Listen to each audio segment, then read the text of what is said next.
Hello.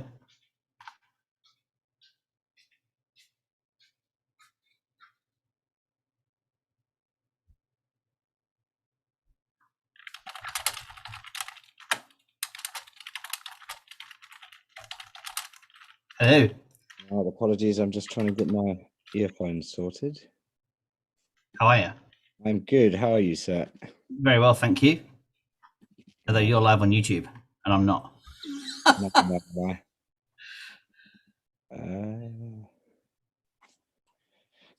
Why is this not connecting? There we are. It says connected. All right. Can you hear me? I can, yes. Oh, no, you're still coming from there. What's going on? There we go. Hold on. Now says no. Yeah, I'm here. I am here. It's the joys of live streaming onto. How's my audio without headphones? Yes, it's fine. Okay. Let me do that, and then everyone can see me. Oh, look, my hair. Oh gosh. I don't. The house has got no paint on the walls. We just stripped the wallpaper, so it looks like I'm sitting. Oh no! Looks like I'm sitting in a government toilet somewhere. So good evening, everybody. I mean, yes, we are live, and as you can see, these things are so hard to coordinate because of the fact that we stream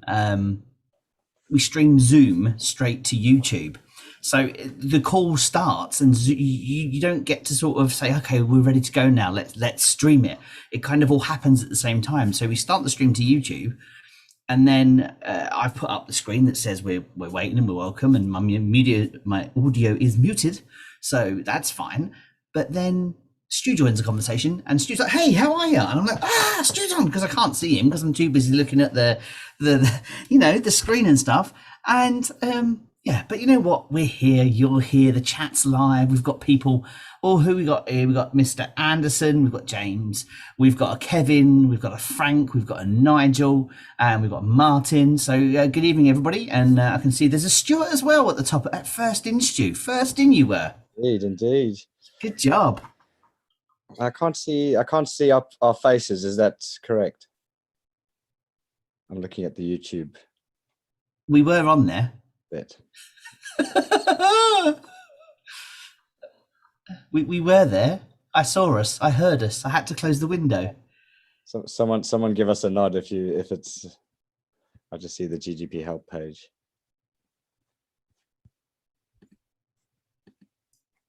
I don't know. It's definitely there. Can you share your screen with anything? Hang on, let me go to YouTube on the laptop because I've got the laptop involved today as well. It's all going on. But it should be live from the. If I go into the page, yeah. If you refresh your actual GGP help, if you refresh youtube.com/UGGP help, it is there. It's.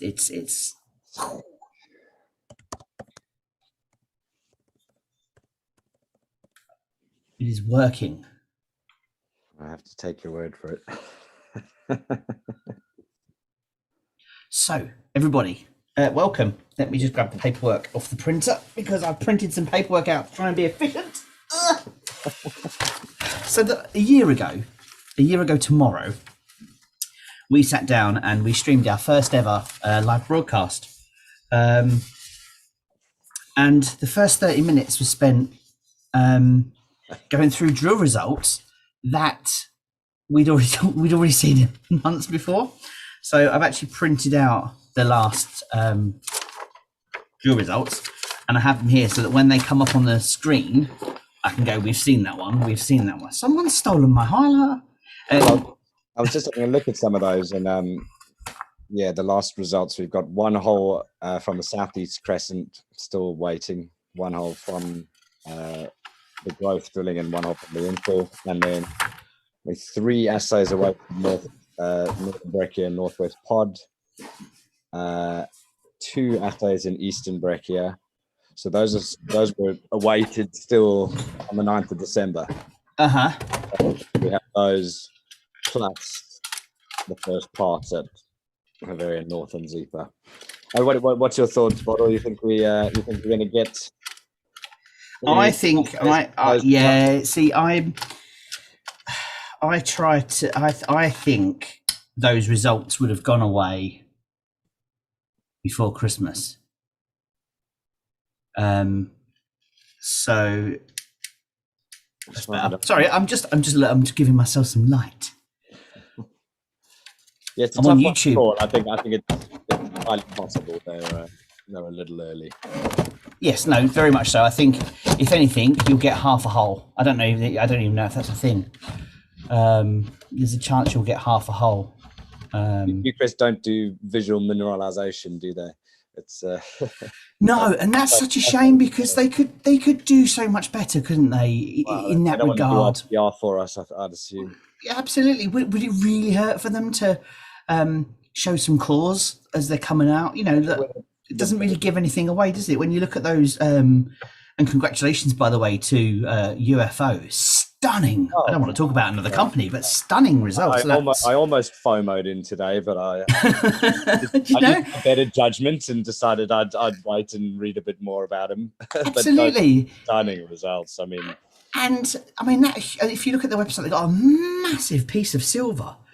It's just 14 kilos of them. So 14 kilos or 1.4 kilos. It can no way be 14 kilos. And you just think to yourself, would it really hurt for someone to show us what they've got? You know, I genuinely, honestly think, Stu. Well, I wonder if it's within the JV requirement that it's, you know, every 6 weeks that. I mean, you know, we're spending some additional monies on doing additional growth drilling with them, and you wonder, you know, we're seeing the true scan. We're going to have our geologists out there, you know. Could we break ranks if, let's say, you had something at a Zipa, and there was an ARV core? I mean, you know, and it was not too dissimilar from that. I suppose no, we've already got a scheduled news cycle, and Newcrest would just go, well, no, just like the assays. It makes perfect sense with the big boys. Big boys now. Does it really give much away? Just posting a core, and I've just realised that I was trying to get to a point, and I've just remembered what the point is. Does it really make a difference when you show a picture of a core? Are we really going to know what's in there? Because the one on the UFO website was like, this is a huge bit of brown rock that looks like it was a lump of bronze. The picture underneath it said silver with a bit of copper, and then in brackets it said green. And it was the smallest fleck of silver you've ever seen in your life. Yeah. And it really doesn't give much away, does it, in terms of... So I don't know what... and what I'd like to see... I'm just highlighting some of these, and we'll know soon enough when we get ARV's drill results back. We've all seen the side-by-side picture enough times, so you know, that'll if that's indication if visual similarities translate to assay. Absolutely, and if that's remotely a few grams per ton, then that's that. So it's an exciting time because we've had Thor mining up at Panorama. Yeah, I don't know what. And what I'd like to see, I'm just highlighting some of these. And we'll know soon enough when we get ARVs. Have you just loaded up YouTube by any chance? Apologies, yeah, just some. All that time it took, I was like, the sound of my own voice playing back. Never fun to hear. I was like, oh my God, who's that joining my chat? It was me. Just... You know, we've got Thor, and they've said there's nickel in this particular, you know, in this area. I'm drawing a circle, but you can't see it.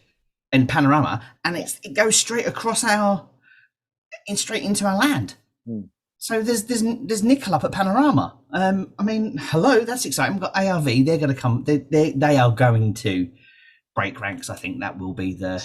I think what's going to be very interesting is if they hit big, what sort of deal they try to strike with Newcrest. I think that's what will be interesting, or if they go it alone and try and get further down the line. You know, they bang on about owning 100%. See, I don't know what I'm smoking that for, Hannibal Smith. I tell you what, I've just had a thought. How's this for a thought? If you're the big fish in the pond and you've got some swag and some sway, and you don't want somebody else stealing your headline, how do you go about jumping the queue? Is that a possibility? Could Newcrest, knowing what's coming, jump the queue so they get the headline grab on that area and not some minnow that So No basically, offense. we've made a new discovery, and these guys seem to have hit the fringe of our new discovery. Could you imagine if IRV went, "Hey, look what we've got," and Newcrest were sort of left, "Oh yeah, we've got some too." That's. Well, I think the timing, could just really be coincidental, but I think the timing of just mentioning the other targets and then going to be drill tested. I mean, those surveys were done ages and ages and ages ago. So the fact that they've never been mentioned, talked about, it's to me, there is a little more there than just we like the look of some geophysical data here. We're going to throw a few more holes. I don't think Newcrest comes out and mentions 3 of them by name. Can you remember when Apollo was being drilled? If we were up there drilling, or the pads were just being prepared? I think it goes back as far as September. Okay, so it's 50-50. Do you know what I mean? And I think they've gone down. Someone somewhere said like 1,250 meters, which when they did say that, didn't they? It was the last. It was in the last drill results, I think. So, and that's a way to go. I mean, that does take its time to get through. So, yeah, I can't help but think. You don't go all 1,200 meters unless you see something. You go 800, 900 like we did with had 5. You don't. Do you need the extra 600 meters? If you've gone through that Permian cover, and you're well into what was previously mineralized zones and your models, you don't carry on to 1,200. You don't, unless that's very deep and you think it only starts below 1,000. Well, I mean, that's the thing, isn't it? Because you know what Havieron's doing. You know what the main Southeast Crescent's doing. It's getting bigger as it's getting deeper. So do you take that gamble and go, do you know what, we need to see the big picture here and not just the first part? Which is just really exciting. Oh, I'm very. I tell you, if you take away the just the fact that we've got the North and Zipper coming our way at some point, the Eastern Breccia really has me excited. That's where all the headline grades are. A big one. Even if we get a nice little hole out at Zipper or what have you, the length and the continuity of the grade in those, what we got, about 3 or 4 holes, and they 300, 200 meter intercepts at 2 grams a ton. That's the bulk mining target. That's just tied up. You can add that. Someone can screen capture that and make a GIF out of me or something. I don't mind. So yeah, we just looking back, we do have the infill 53, 61, 148. See, there was 148s outstanding, and there were some 4.4 grams per ton at 35 meters at 4.4 grams per ton. There was a lot going on there. I think pretty sure 148 got Bamps excited, and that's what we'd have covered in that last show. Yeah, 34 and the 133s. And this is just the depth that they've gone down to. So I was reading earlier. Let's see. I've just got a message come through from Frankie saying, I'm watching a video dated the 22nd of Jan. That's a bit scarier. What's Bottle done wrong this time? And oh no, panic. How do I see that without listening to myself? No, it's just popped up on my DMs now. What I'd like to know, and there are people in the chat, hello everybody that is tuned in and watching. If you are on Twitter and you're watching us, I want to see me and Stu on the big screens. I want to see how are you watching us this evening. So obviously some will be watching us on phones and iPads, Kindles, and all the rest of those other contraptions out there that are handheld tablets. That's the word I was looking for. But I know for a fact that some people have got us on big screen TVs. If you've got us on a big screen TV, let's tweet us at GGP Help. Let's see a picture of what you're drinking and a picture, or actually show us a picture of what you're drinking in front of the big screen TV. That'd be grand. Thank you very much. Don't forget you can follow us on Twitter at GGP Help. Now, Stu, yes. With Christmas been out the way, it's a bit of a funny time of year because everything seems to stop at Havieron. Mm-hmm. If your name was Sandeep Biswas, and I appreciate this is not even his call, but let's just keeping it simple. Yeah. Where are you putting your first drill for 2022 in the Havieron JV? Just focusing on that infill and Southeast Crescent. That's all they're concerned with. Fastest start, highest grade, closest included in the mine plan. That's where I think our interests diverge, don't they? We're wanting that potential and we're going to want to step out and step out and step out. They're so methodical. Even now, I'm quite surprised there's still infill drills awaited. I think 2 assays from the southeast crescent zone. Yeah, absolutely. And whilst I'm getting confused, I mean, I'm not pretty sure I'm not confused, but in the results last time we have infill and growth. For anyone that's new as an investor, what is the difference, please, between infill and growth drilling? So your infill, as well, I'm no expert. We need magic for that, but I think it's 50 meter spacing for JORC standards between drills, and your infill is basically just doing exactly as the word says, infilling from an inferred into an indicated, and from then on into a proven and measured and proven resource. So it's that close together continuation of grade, rather than actually stepping out and finding the edges of this thing. Okay. And with obviously coming up on the 17th of Feb, and I will be live. I don't know what you're up to, but I will be live that evening. Please join me. Which of the results that come out in field growth will be the most important for that date with when Newcrest update their resource for the year? I think for us, actually, it's going to be the infill, strangely.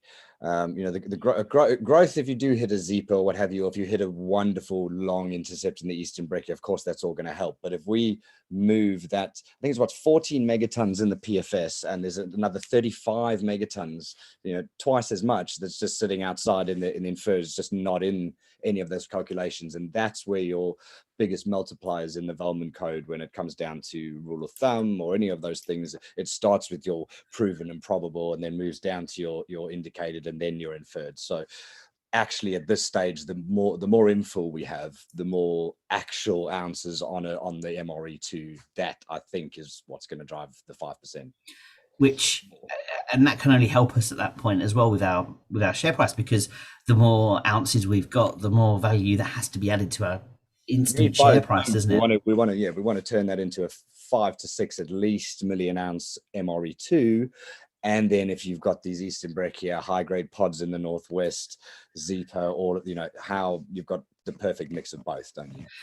And it's funny, I was watching on one of the channels. I don't know why I keep putting my pen at you. I'm sorry. I'm really bad at using pens to gesticulate when I am on video.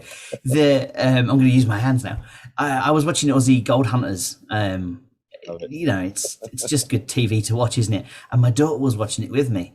And these guys weighed out and they found a nugget and they weighed it, and it was like 1 ounce. And I'm like, hey, like I said, Troy ounce, 32 grams, or a weed ounce, 28. And I said to the little one, I was like, because she was quite interested. I said, what's interesting? I said, Amy, is all these people I speak to. I said, we talk about millions of those. We're not looking at, we're not spending all that time in the desert looking for that 1 ounce nugget. We're out there looking for millions of ounces. And 900 meters of vertical extent so far. It puts it into context. It really does. It really, really does. It's crazy. Now, people of YouTube, do you have any questions for Stu or I this evening? Magic should be along, could be along, hopefully he'll be along. He is prior engagement at this point.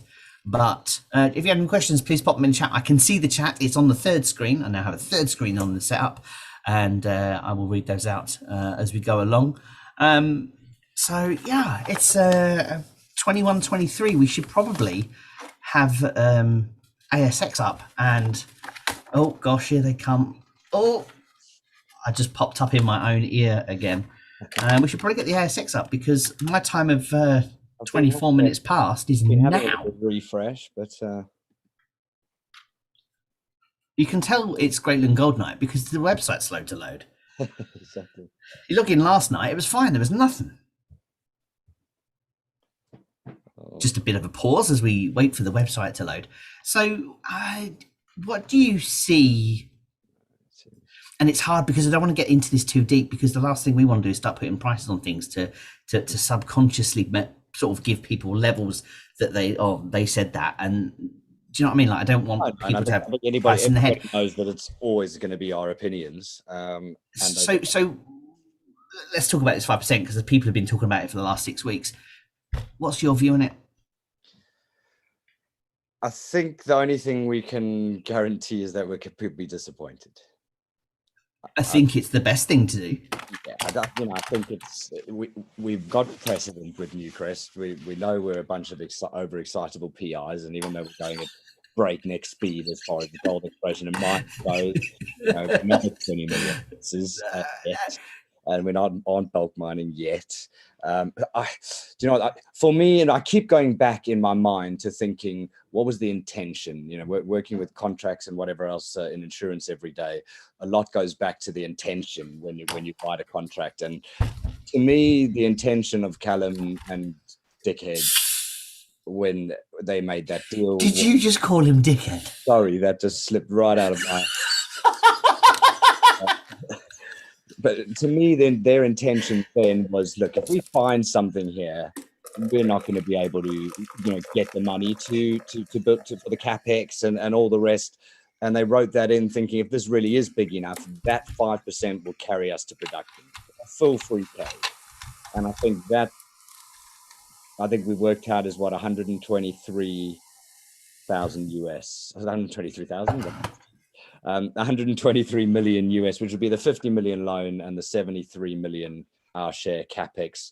I'm not sure if that should go down because we put up by the 5%, or I think that for me would be the least kick in the nuts. It would be, okay, sweet, we're carried through to production like Paddy wants. Maybe we get the debt financing anyway, and we take the $70 million and go explore with it and finance through debt through a 4-year payback like Newcrest are going to be doing with their own. So it's difficult. I think everybody would be disappointed under 100 million US dollars. That really would be a kick in the nuts. That would be really hard for us to do what we needed to do then, doesn't it, really, by the time you've paid off? It would make me start either questioning the fair market value process, or it would make me question whether we're too exuberant about how big or how good we think this is. That's just not enough. My personal, if I were to put an exact number on it, I think about 150, 160 million.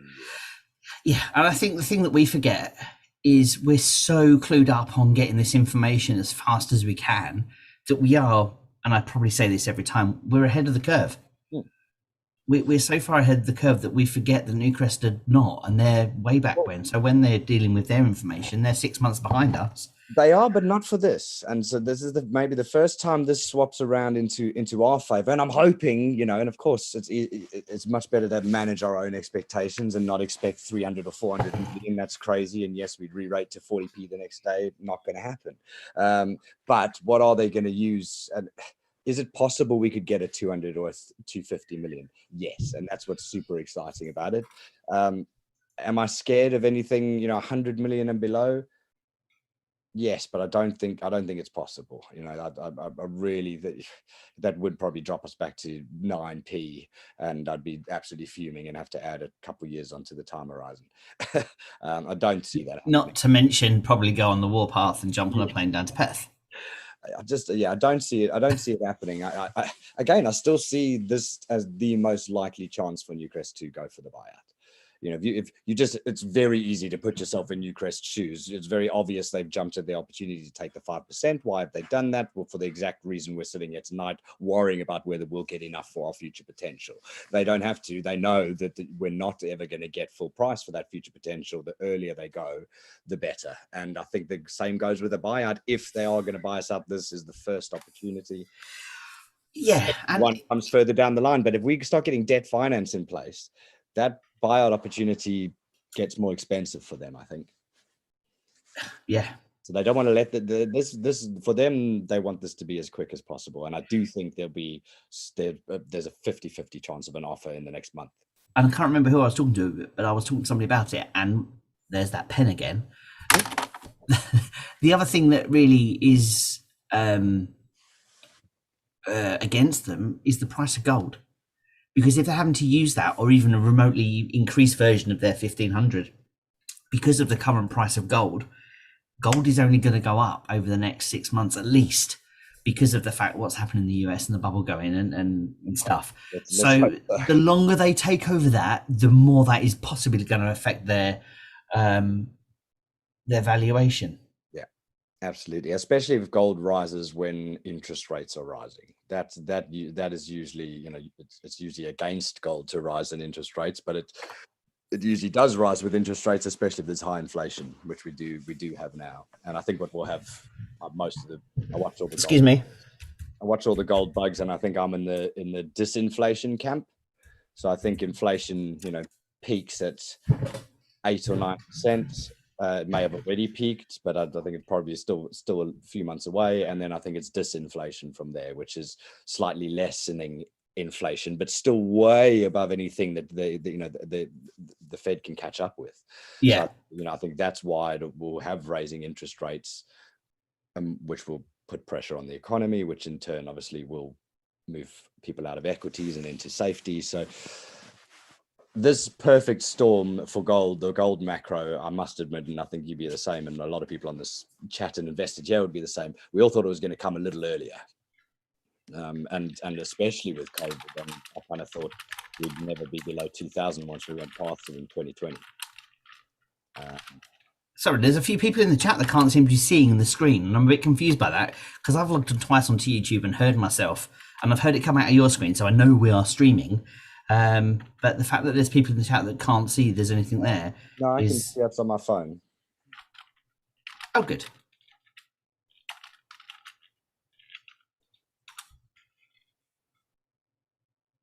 Yeah, let's have a look. Someone's just said I've disabled my sound.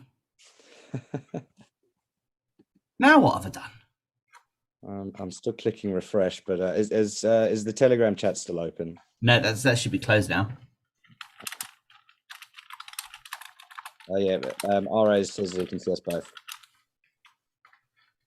Okay, so let's get back to. Just a quick comment from Bamps. He said they finished the infill, the top of the 650 meters of the crescent. They're now going below it, so they're infilling the central corridor. Oh, so that is good evening to you, Bamps. That's really helpful to know. I mean, that means they're going deeper, which is just amazing, right? Well, I think what the big thing that we noticed a while ago, but it's hard to get too excited about it, but we're definitely seeing it now, is there's increasing grade at depth. It seems the volume almost seems to be increasing, and the grade definitely is as well, and that's really exciting. Yeah, you know, it's high enough grade as it is in the top, but yeah, there was some sort of 1632 gram intercepts the last time. Granted, not massive, but deep. It just begs how big, like, how lucky were they when you look at this thing? How lucky were they to just shove this jewel straight into the middle of had 5 straight into the middle of this entire complex and just hit what they hit. I mean, they couldn't have been thinking when they said let's do a JV. They could not have thought at all that this is what they'd have come up against. They were probably thinking 2, 4, 5 ounces. You know, just scraping a tier 1 mine if we're lucky. Especially because it's a new type of deposit by the sounds of things. You know, if it was exactly the same as Telfer, they could have modeled it in some way, but you know, it's just got all sorts of different types of mineralization.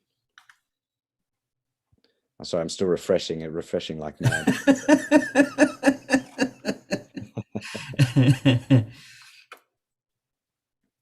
Now we're fast approaching with 3 minutes to go. Your time, favorite time, which I believe is 36. It is 11:36. So my 24 has gone far away.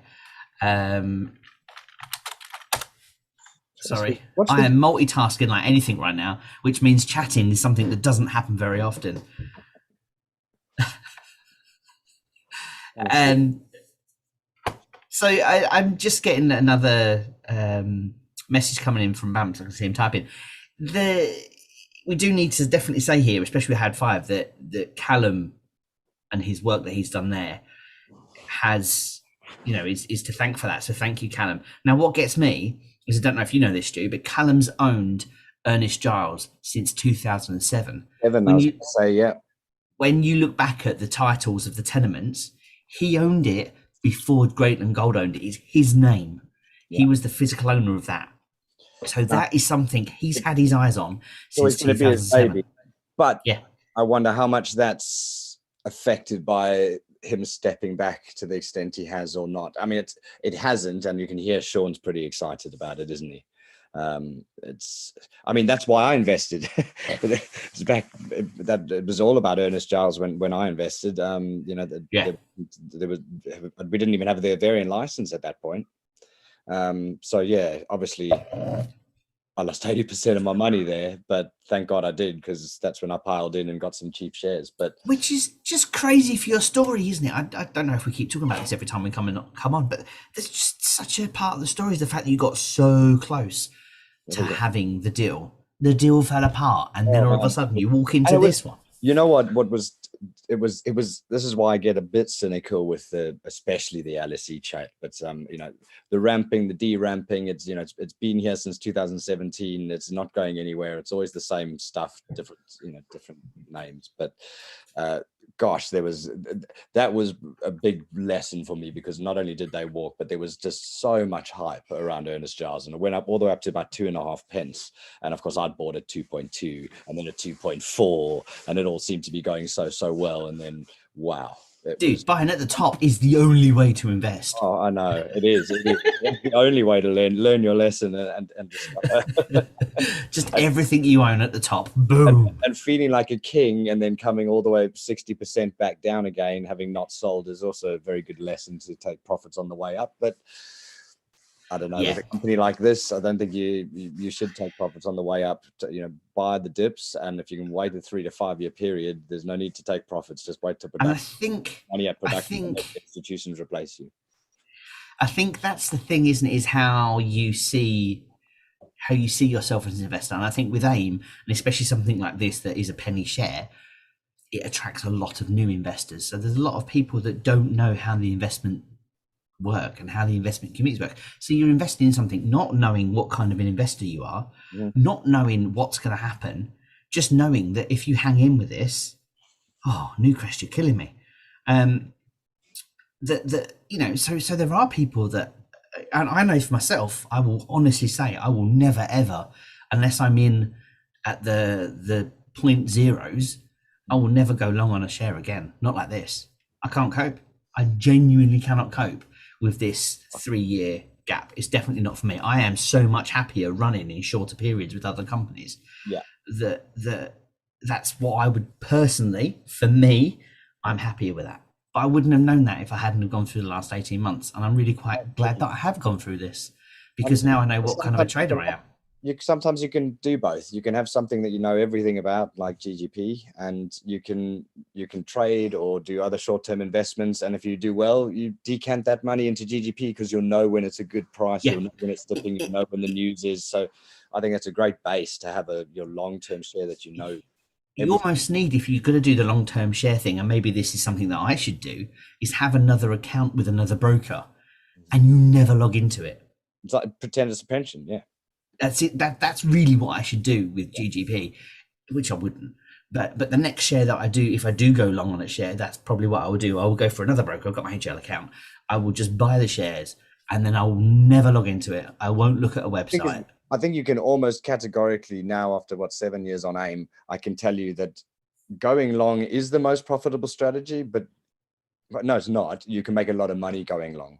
The most profitable strategy is selling every bloody bit of news that you get and just buying back in on every flipping AIM share. If you'd done that over a 3 year period consistently for a news driven share with momentum, you would have had triple the amount of anybody holding. And that's the unfortunate reality. It doesn't matter what the news is, they all go up and they all come back down. But it's like Bitcoin. You can't have the 36x or the 64x that I got from half a penny to 37.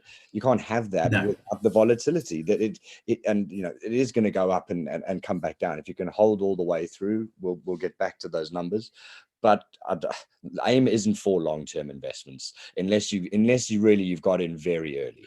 You know, very early. As an investor, as an early investor, but then that's where the likes of Rick Rawl and your man in the Netherlands, Willem, Yep. they buy like 10 different companies. knowing that one of those companies will be the one that sets them up. So it is much harder for a personal investor. Massively. You've really got to be careful with your selectivity, because as you found out at your time, you put your money in and something doesn't quite go as planned. Right, and I did exactly that. I had £10,000 when I started, a few bonuses and savings, and eventually got out of debt. And I put 1,000 on 10 high risk companies in AIM on each of them. So I had 10 holdings, and I imagine Rick Rule and whoever does that at $100,000 a pop, and ultimately they all failed and delisted and were horror stories. And I ended up with GGP, and I went all in with the residual after selling it, the rest of them for massive losses, right in before Newmont at 2.2p. And so you can imagine when that then dropped 80%, I sat there going, wow. But I think you find that one and you stick with it. That's the way to do long-term investing. But AIM is not a place for long-term investors unless you're in so early to something like this. I think I've broken my chat. Is anybody in chat watching? Can anyone that's in chat type? I can see some people. Because there's not been any messages. AIM is on news all the time. I'm mostly sad because I don't know what shares are long on after GGP pays out. Mobile Streams, there's a little plug from me. Mobile Streams is a good early tech play. The Ernest Giles got Wishbone Area. Come on, Newcrest. What's going on? Oh, sorry, this is Bamps. It was the Wishbone thing that got me. Ernest Giles, we've got the Wishbone Area. So it does a bit of a Y, doesn't it? Like a wishbone, funnily enough. Saying that's where sort of outcrop or... Yeah, and what got me was Wishbone. I'm like, what? Wishbone? What's Wishbone being the PLC? Got to do with anything? I think the other side is Ernest Giles is a huge landmass. I mean, it's massive. Geez, it's absolutely so massive. Difficult one. Do you if you have enough money, you do aeromag surveys and geophysical, and you send out a team and you just go to town on the thing for a few years and find it. But you really need some capital there. If we got a bad 5%, and if we were having to borrow money, I want us to stay in the Patterson. I really do. It just makes the perfect sense, because it's the quickest route to gold out of the ground than starting fresh. But then Ernest Giles is elephant country. Yes, that is 5-10 million ounce stuff again, and that's what we're after. And wow, can you imagine a second asset? There's the one thing I liked about Sean is the talk of the Lord when he referred back to Northern Star. He talked to that launch asset, and he was all about the growth journey that got them up to 7 billion or what have you. And how much better Havieron was than their own launch asset. But Havieron will be wonderful especially for those of us who got in early. But for some who've arrived a bit later, certainly in the 20s or 30Ps. They need that next discovery in the next 3 to 5 years for this to be that big fish for them, for more than a 2x or 3x. If they really want this to go far, and for us to have that Northern Star journey, we've got to find something else. And as Sean says, it doesn't need to be huge. A 1 or a 2 million ounce to supplement our base asset will transform us into a proper mining company. So I think, that's... At that point, all bets are off. I mean, it's scary what the future could hold. Especially when you got the excitement of Bromus. They're not Bromus. I mean, that's a whole new area altogether. Panorama, Ernest Giles. And that's without the Jury JV. Let's not forget we've found. Yeah. There's significant.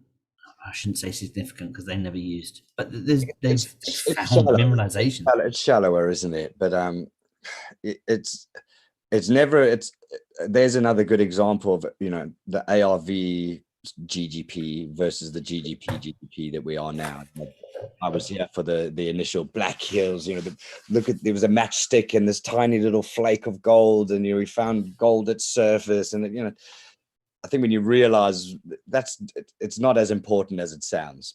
It is if you're in someone with no assets and you're just digging up some dust, and yes, there's evidence of gold. There must be here somewhere. We've just got to find it in some sort of quantity. But when you actually start drilling, it's a very different thing.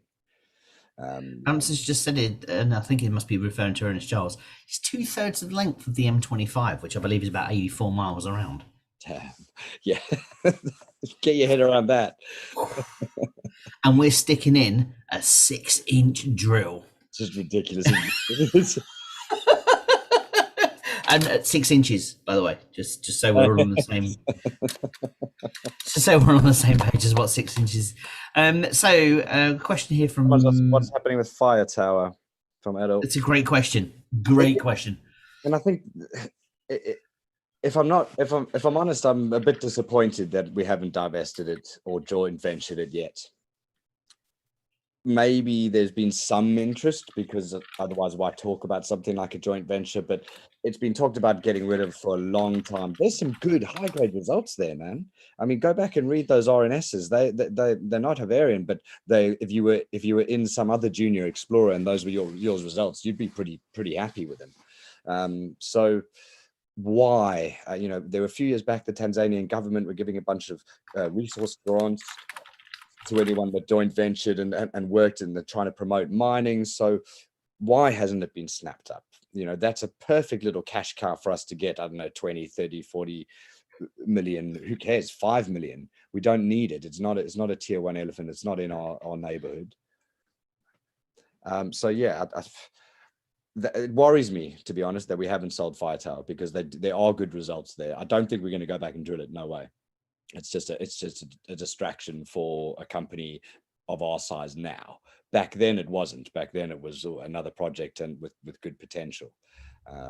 But we're not going to get the payback. I like it when you look at, I'm just looking at the mineral resources for Tasmania, and I love the fact they call it, when it's product category 1, metallic minerals, atomic substances.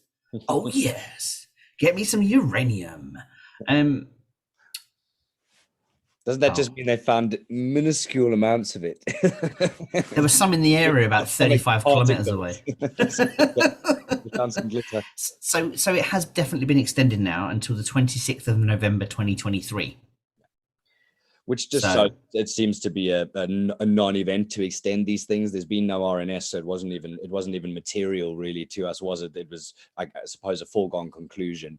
And it's important because, as we know from, well, if any of you guys have been as boring as me and read the Velman Code, that's another thing that'll come into it. If you purely just have an application in, it doesn't even need to be granted. If you have an application in for a tenement, it is taken in a valuation Velman Code scenario as an owned tenement, as that application has actually been awarded to you.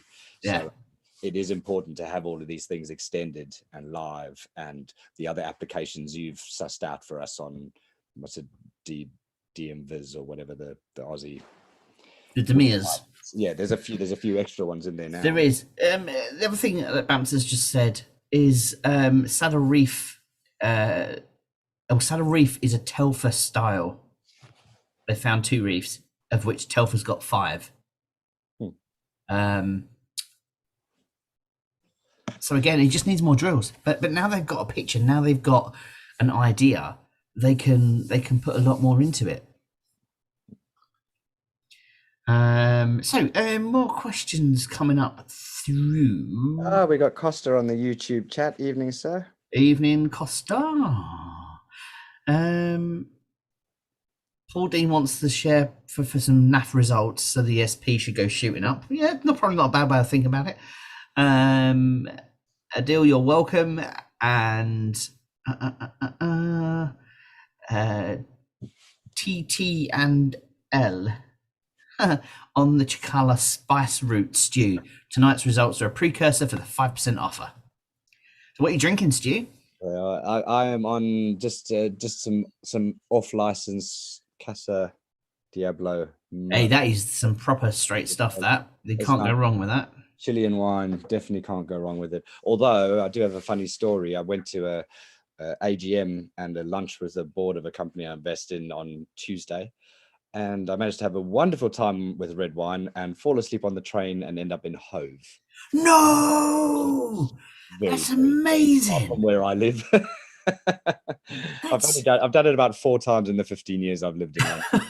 But that moment you wake up and I was quite drunk, and someone said, "Mate, I think this might be your stop." And I looked up and I went, "Hove, isn't that near Brighton?" And the whole train just burst.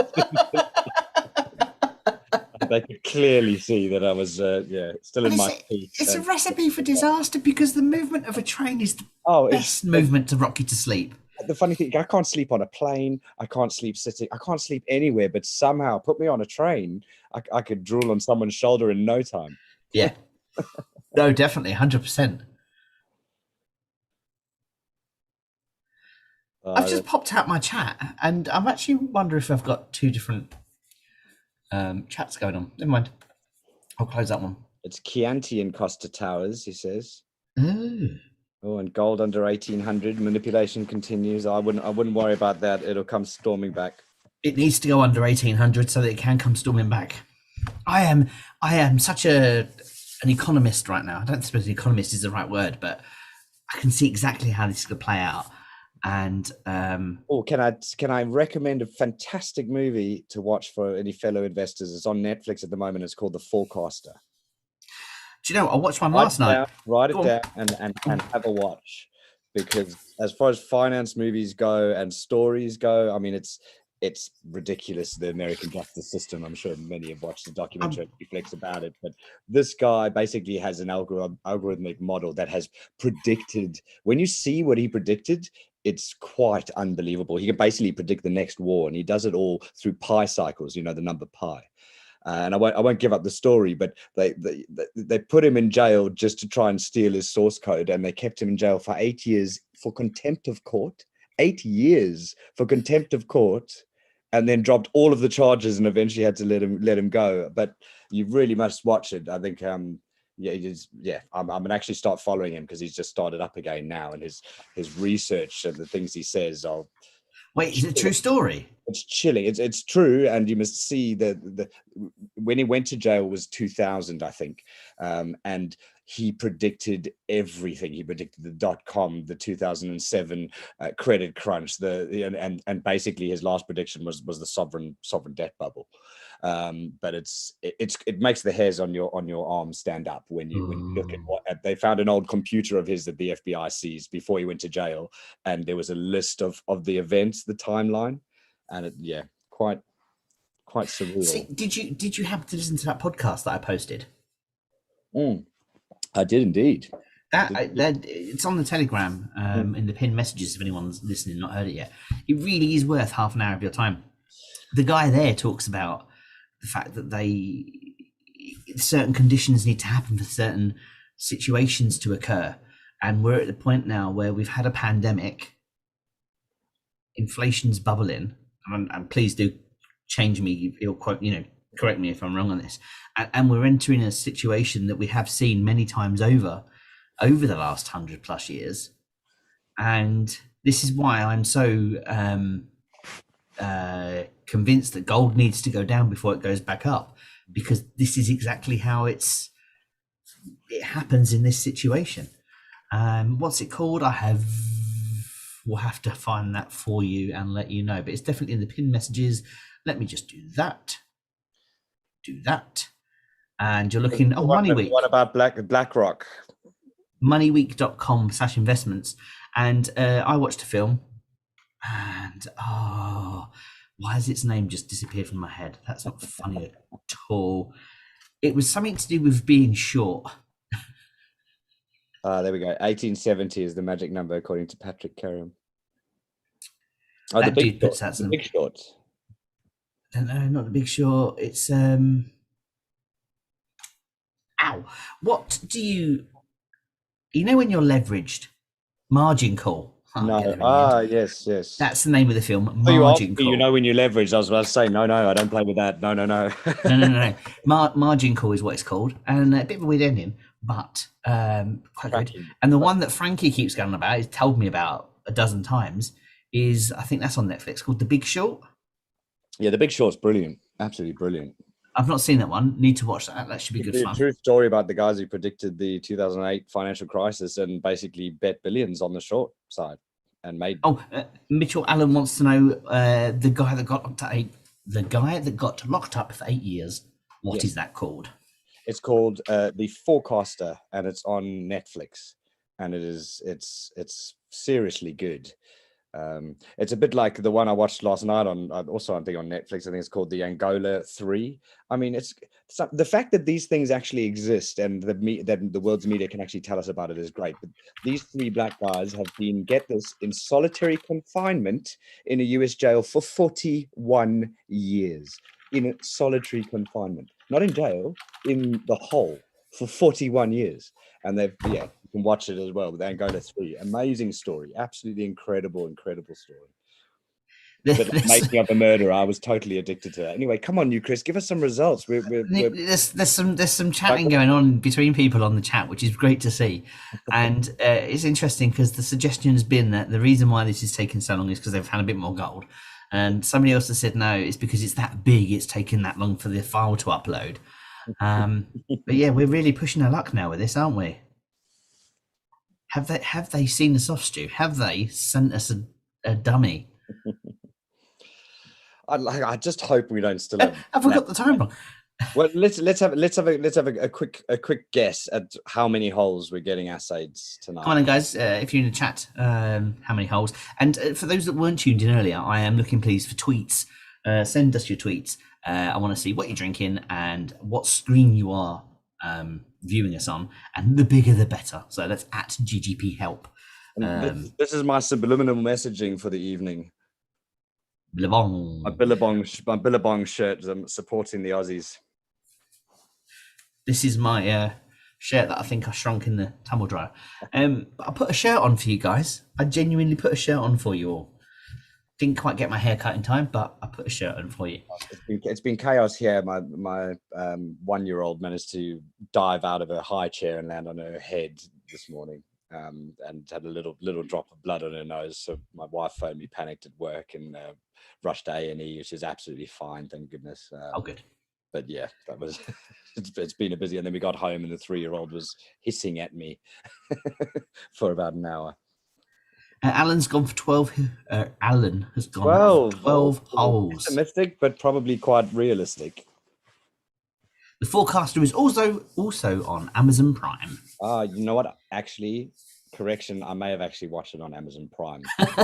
For those of you poor buggers who I was busy searching Netflix and thinking you misheard me, I think it's Amazon Prime. Sorry about that one. Boy May says, remember the other year when the report was delayed pending a takeover offer? It turned out to be gosh, wow, that would do we all suspended, we all went flipping berserk, didn't we? And you know what, at that time it would have made sense, but again, think about it. At that time Newcrest probably could have got us for 10p if you look back then. Bottle supporting CNA, there's a name I've not heard for a long time. Yeah, I mean, what's wrong with my shirt? Do you know what, most of my clothes come from back when CNA was around. We don't even have a bloody Choddy says, evening Choddy, says 8 holes, and we don't even have we got 8 Burtons anymore, didn't we? I mean, yeah. I think 8 to 15 is probably quite close. I will go for 13 just to be. I'd urge some of you to watch the video Michael posted earlier as well. It's with the Singaporean chap, but that was very interesting. This guy's obviously a historian on gold, and I wish, God, I can't remember the acronym for it, otherwise I'd look it up. But essentially what he's saying is that, you know, Blackrock control just about everything, and it all comes from money that was created when gold was revalued. So after the US government, 1932, I think it was the year, confiscated or asked you all to hand in your gold, and it was priced at about, I don't know, $15 at the time, and they revalued it to $35, and that created at the time, I want to say something like $4 billion, but this is 1932. So probably the equivalent of 40 trillion at that stage. And that pure thing of revaluing gold, and obviously having taken all the gold from everybody, and that money he was sort of hypothecating still exists as and is still invested by BlackRock. He's suggesting they're buying up residential property, and they're buying up, I mean, he had some pretty telling numbers. Just even looking at the Fed balance sheet and the inflows and the outflows. There was one fund by BlackRock which had 400 billion in it, but its turnover for the year was 40 trillion. So it had been bought and sold so many times. 40 trillion? That's crazy. I mean, wow. It's a bit like crypto at the moment. Crypto's turning over 150 billion a day. That is not retail money. I'm sorry, global or otherwise. No, that is not retail money. They're already playing with it, aren't they? They've got to be. I think he's right. I think the Saudis and others are not. Well, it's proof when the Saudi whatever national petrol company went public, they had to publish their accounts, and it's proof there. They held a bunch of euros, a hell of a lot of euros, a hell of a lot of yuan, Chinese yuan. So much for the petrodollar. You know, everybody's meant to work in the petrodollar, and no, the Saudis have all these euros and yuan on their balance sheet. They've just done a huge deal with Iran. So the Chinese have. So I think, and what he said was really interesting, because a lot of people say, oh, well, China couldn't become the reserve currency. They hold a bunch of US treasuries. They'd be shooting themselves in the foot. What are you laughing at? It's decay. 18 holes past 71. Sorry. It gets a clap. Good job.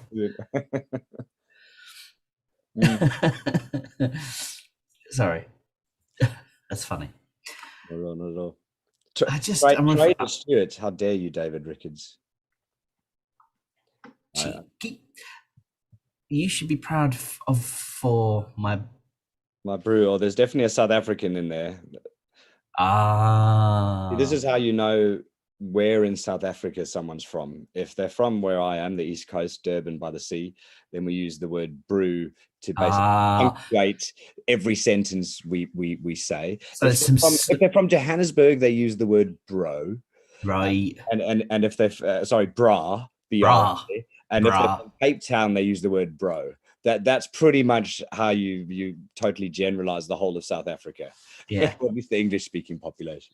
So that's someone subliminally talking to you. You've had too many coffees. No, something was going on with one of the kids, and I didn't have time to make a tea, so I'm just stuck on the lemonade with my cup that I got from New York Mets back in like 1998, and I'm still hanging on to it. Like, it was one of those that had a lid, and you know what I mean. You buy the souvenir cup and get charged like $100 for it. Yeah. Money's worth. I'm refreshing what's the cutoff time for the results to come out? I don't think there is a cutoff time. They'll be 1900 tonight is when the RNSs stop flowing. Yeah, so it could be a long night. It would be very annoying if they decide that they're not going to do these till next week. Oh no. They've been pretty regular. They have with their periods. They have. It's clockwork, to be fair. And you know what?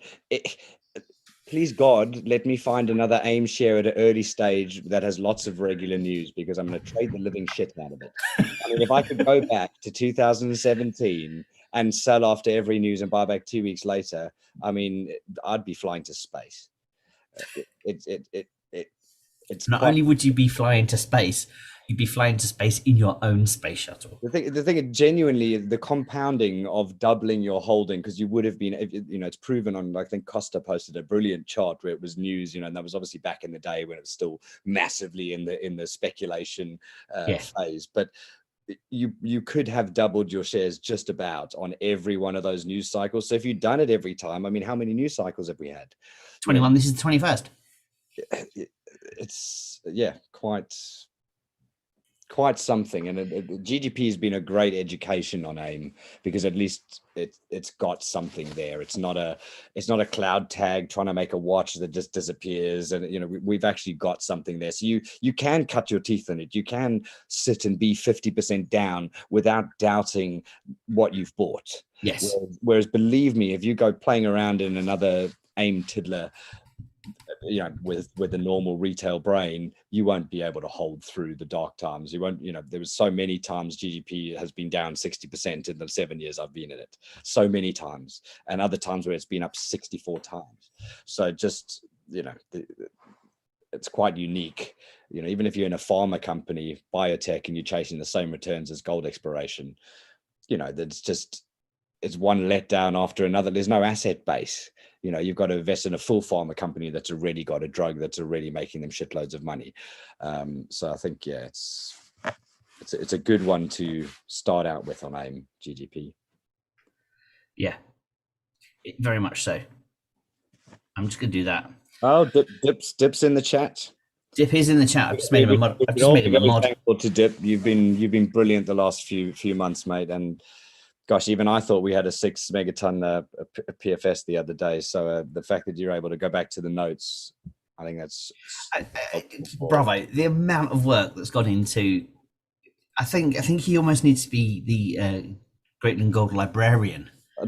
I think he's an honorary admin. But it is, because I think we so often stray from facts, and even if you've been invested in a long time, these results merge into each other. You do suddenly go, oh, was that this one, that one? I think having something transcribed, and having your site, Liam, where you can go up and see the post from Zorus I was reading on the GGP Help site yesterday. That needs updating. It's very out of date now. It does, but for a new investor, it's still perfect. Yes. No, absolutely. Is Magic joining tonight? Hopefully, he's currently out. He had a prior engagement for this evening, so he may be joining us later on. And poor Mark Fletcher tried to sell and buy back at 4p. Dave Rickards says, Stuart, many folks here know you are a trader. Are you prepared to comment? You know who that could be, don't you? He says this a lot in LSE I suspect if you buy and sell shares, sir, that you're also a trader. But, is that not the definition of a trader? I've never been anything but honest about what I've done with GGP from start to finish. I've told everybody I was in from the start. I held all the way up to 33p. I sold a little at 37. My target was 39. That was actually going to pay off the mortgage, and never quite got there. And when the moment Scallywag results came out, I sold everything I had, which at the time was 1 million shares. And I sold them in 2 transactions, 500,000 and 500,000. And then I bought back in at 26, 25, 24, 23, 22. And then actually I sold out completely, and I jumped on Argo, and I rode Argo from 60p all the way up until 280p. I totally sold out of that, and I came back here at 21p, and I've been all in ever since. So do I trade? I don't know. Is that trading? I just got very, very sick and tired of sitting watching the same thing happen over and over again. And I watched the hype, and I'd seen it with Ernest Giles. And I thought, you know what, if we don't hit it, Scally, there's going to be a massive, at least 10 or 20% spike down. So my initial plan was sell if it was bad immediately, and then buy back immediately. And I did on the day. I bought back a few at 29. And thankfully I was on the phone to my dad at the time, and he said, just walk away. Just walk away for a day. Just, it's not going to go anywhere. It's bad news. It's not going to suddenly shoot up. Walk away. And I was able to wait, and obviously it carried on going down. So certainly not a trader. But I've learned my lesson. The moment you start shouting from the rooftops and getting every friend and family to invest and thinking how much of a genius you are, is the moment you should walk away. Because it's very dangerous, isn't it? And it fascinates me. The whole psychological side of it is fascinating. Watching the ebb and flow of a chat board with the price action is it really is phenomenal. Scally Day was a very, very long day for me. I think I was actually in the chat for about 18 hours solid. I was just there for people as because the price came down so hard, so fast, that there was. Hold on one second. I do want to just call out this prick, David Rickards here, because he says, yeah, but when you were selling, you broadcast to buy. Fuck you, mate. I think it's time. If I could ban you right here, I would. Oh, he's gone. I think everybody knows how good I was with GH. I think that's the most disgusting possible behavior, to go on somewhere and be a Stephen Beatham and talk up a share and sell out. Do you think myself and Liam do GGP help to fuck with people? And it's very obvious we do this for everyone else's benefit, not our own. So yeah, screw you. I would never do that. Sorry, Liam. Carry on. No, that's all right. It's just sorted that out. Mark Hill, I'm really sorry. The chat moved, and I think your message got deleted. So I do apologise for that. But Mr. Rickards is now gone. And here's somebody else that needs to go. Dip, please feel free to sort these people out. We need a moderator. We do have one. Dip Dip, who doesn't like the word librarian. So I wondered if Dip wanted to be. Oh God, that's funny. Sorry, I told my in-laws to buy it 28p. It's worked great. We haven't spoken since. Oh, that's fantastic, mate. Well done. And by the way, I bought for my in-laws up there, so that joke has a bit of a pinch. Yes. So Dip doesn't like the word librarian. So I think we should go with documentator. Documentator. It's out, says Costa. Oh, yes, please. Here we go. It's out. It's out. Let's go find it. Let's go find it. Stuart, there's a lot of people saying what you've just said is really genuinely honest and amazing of you. So good job for saying that, mate. Well done. I appreciate your honesty there. NCM is the quarterly report. So this one, don't get ahead of yourself. This will be all of the facts and figures. Yeah. Money on it. Exploration we want, isn't it? We want the exploration report. So let's not get... What I will do is I will take that and I will copy it and I'll put it into the daily highlights for people. And there'll still be some tidbits in there for sure.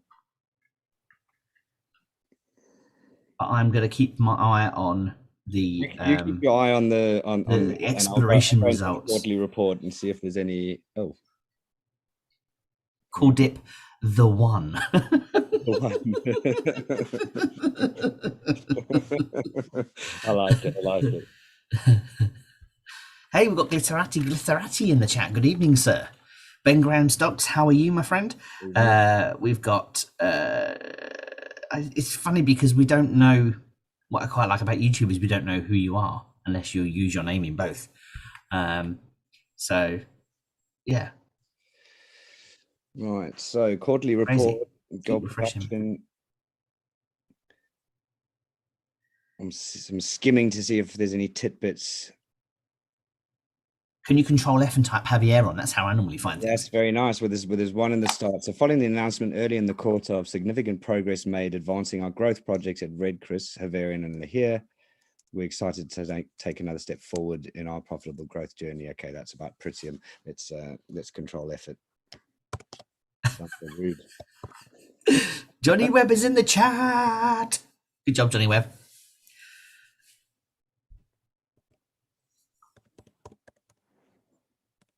Right. Why isn't my search working? Newcrest exploration report is now out. Right. Okay, you open that one and I'll read the blurb on the quarter. So the Havieron project, blah, blah, blah. We know where it's located.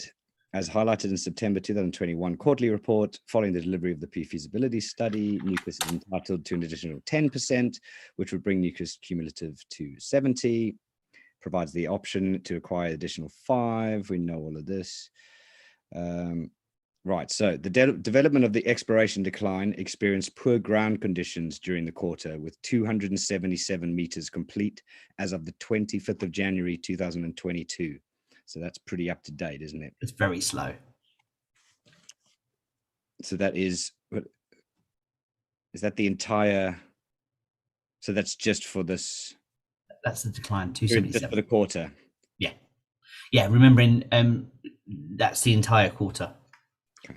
The preparation and mobilization of the blind sink equipment for the first ventilation shaft is nearing completion. Key contracts for the feasibility study have been awarded and works to progress the necessary approvals and permits that are required to commence the development of an operating underground mine and associated infrastructure at the project are ongoing. Growth drilling continues to identify high-grade extensions to the southeast crescent zone at depth, as well as high-grade style mineralization. No, stop, I want to get there too. As well as high-grade crescent-style mineralization with extensions of the eastern breccia. Yes, high-grade in the eastern breccia. The latest drilling results for the Havieron project are included. Okay, screw this report. Now, you have to remember reading this, we have had some of these already. We have already had some of these that are being highlighted to us. Right. So 53 wedge 5. Have you got it? No, it's almost open. Okay. Well, let me start by saying while you're catching us up, that Southeast Crescent extensions more than 250 meters below the current mineral resource estimate continue to return high-grade results, including Had 86 Wedge 3, which we've already had, 44.7 at 7 grams per ton, from 1412, including 20.2 at 15 grams per ton. High-grade extensions of the eastern breccia, 200 meters to the southwest of previous drilling, include Had 104. I haven't got a Had 104. This is a new hole. Apart from the fact that I've lost it. Had 104, 62.5 at 5.9 grams per ton and 0.3 copper from 1546, including 49.4 meters at 7.1 grams per ton at a similar distance. Grade at depth. Look how deep that is. This result is the most significant seen outside of the Southeast Crescent Zone to date and confirms the potential for a separate northwest trend in eastern breccia corridor to host a crescent-style high-grade mineralization. We've got another Havieron. Drilling is now focused on defining the extent of this higher-grade mineralization, which remains open in all directions. At the Southeast Crescent Zone, the infill drilling completed validates both geologically and grade continuity. Drill testing of geophysical targets 2 kilometers outside of Havieron system has commenced. Do we care what Mr. Sandeep says? So that means no Zeepa, right? Potentially. But that is, I mean, that I could listen to you read that paragraph all day long. Okay. Do we care what Mr. Sandeep Biswal says? Yeah, come on. Our drilling results across, is that maybe what you've said? Our drilling results across the quarter continue to demonstrate the quality of our Red Chris and Havieron assets. At Red Chris, results at blah, blah, blah, blah, blah, blah, blah. At Havieron, our exploration continues to demonstrate growth upside with Had 104 in the eastern breccia, intersecting the highest grade mineralization observed to date outside the Southeast Crescent Zone. This eastern breccia corridor sits outside of the inferred mineral resource estimate and confirms the prospectivity of Havieron region to host additional high-grade zones and the significant potential for further resource. I am not reading the chat at the moment because there is so much going on. Well, we got a oh my god and a boom, so that's good. Throw some rockets in. I mean, guys, that is, again, if Carlsberg did releases, we haven't even really got onto the drill lengths, but what could we have hoped for tonight? If you said to me what could I have hoped for earlier, I wouldn't have come up with a new high grade zone in the eastern breccia. I was just hoping for another 200-meter hole with 1-2 grams. So I've got some significant new results. I'm not going to read them all out because I am cross-referencing to what we've already had. So the first one is Had 85 Wedge 4. That's not on my list. And that is 46.4 meters at 11 grams per ton and 0.26. Wait. Where are you reading from? I've come down a little bit to the significant results on page 2. First one's Had 53. Yeah, we've already had that one. Oh, so how do we know if we've already had it with the 2? Because I got it on my sheet. Okay, so you're skipping. So I'll let you. We're skipping down to 85 Wedge 4 is your first one. 85 Wedge 4, got you. All right, 11 grams per ton, 0.26, and then including. That's 1,400. Include 3.9 meters at 89 grams per ton and 0.4. 98, just because it's more. 98 grams. Dude, where is that? We need it. I want to see that on the map. Patience, young grasshopper. Look at the depths, because you're going from 1,400, and then we need to see what's before that, what's underneath that. We'll have to have a look. I love how these results always just blow us away. Had 86 Wedge 3 we've already had. Wedge 4 we've already had. 104 is a new hole. Would you like to talk about Had 104? So this is the eastern breccia, right? So 62 meters at 5.9. So what is that? Wait, let me get my calculator. What is that as far as a true grade width? Oh, we got Richard Lansdowne on. So that is, someone do the maths for me. Costa says that's a fucking nugget.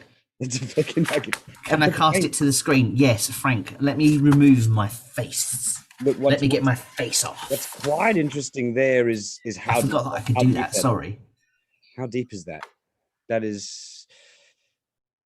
Let me just give me a second, and I will pull it up. Angle that was drilled at. Man, they've found a high-grade zone, a sulfide zone, by the sounds of things, in the eastern breccia. This is fantastic. Let me copy this. I'm coming. All I'm doing very, very quickly is As always. just changing the PDF. Oh, let me go to downloads. I appreciate we want. There it is. That should be the new one. Okay. Interact. Transition. Right. That's my face gone. So people are no longer now looking at my face, Stu. I wonder if I can make me the main speaker. We're going to take you off as well. No news on Zipper, I'm afraid, Chris, by the sounds of things at the moment. I'm just going to stop your video for a second. Sure. Oh, no, that didn't work. You just put your name on the screen. Hey, that's an improvement, I think. I want to make me the main speaker. That's what I want to do is oh, maybe I should pin me. That might help. I don't know how that comes up on people's screens. Now we just see the expiration report. That's fine. So here we are, everybody. You can now see what I can see. So we've done all these. We've done these. So we had 104, right? Yeah. Go for it. Well, we just done 104. So when is 133 we've had before? I don't know. I've put my paperwork down.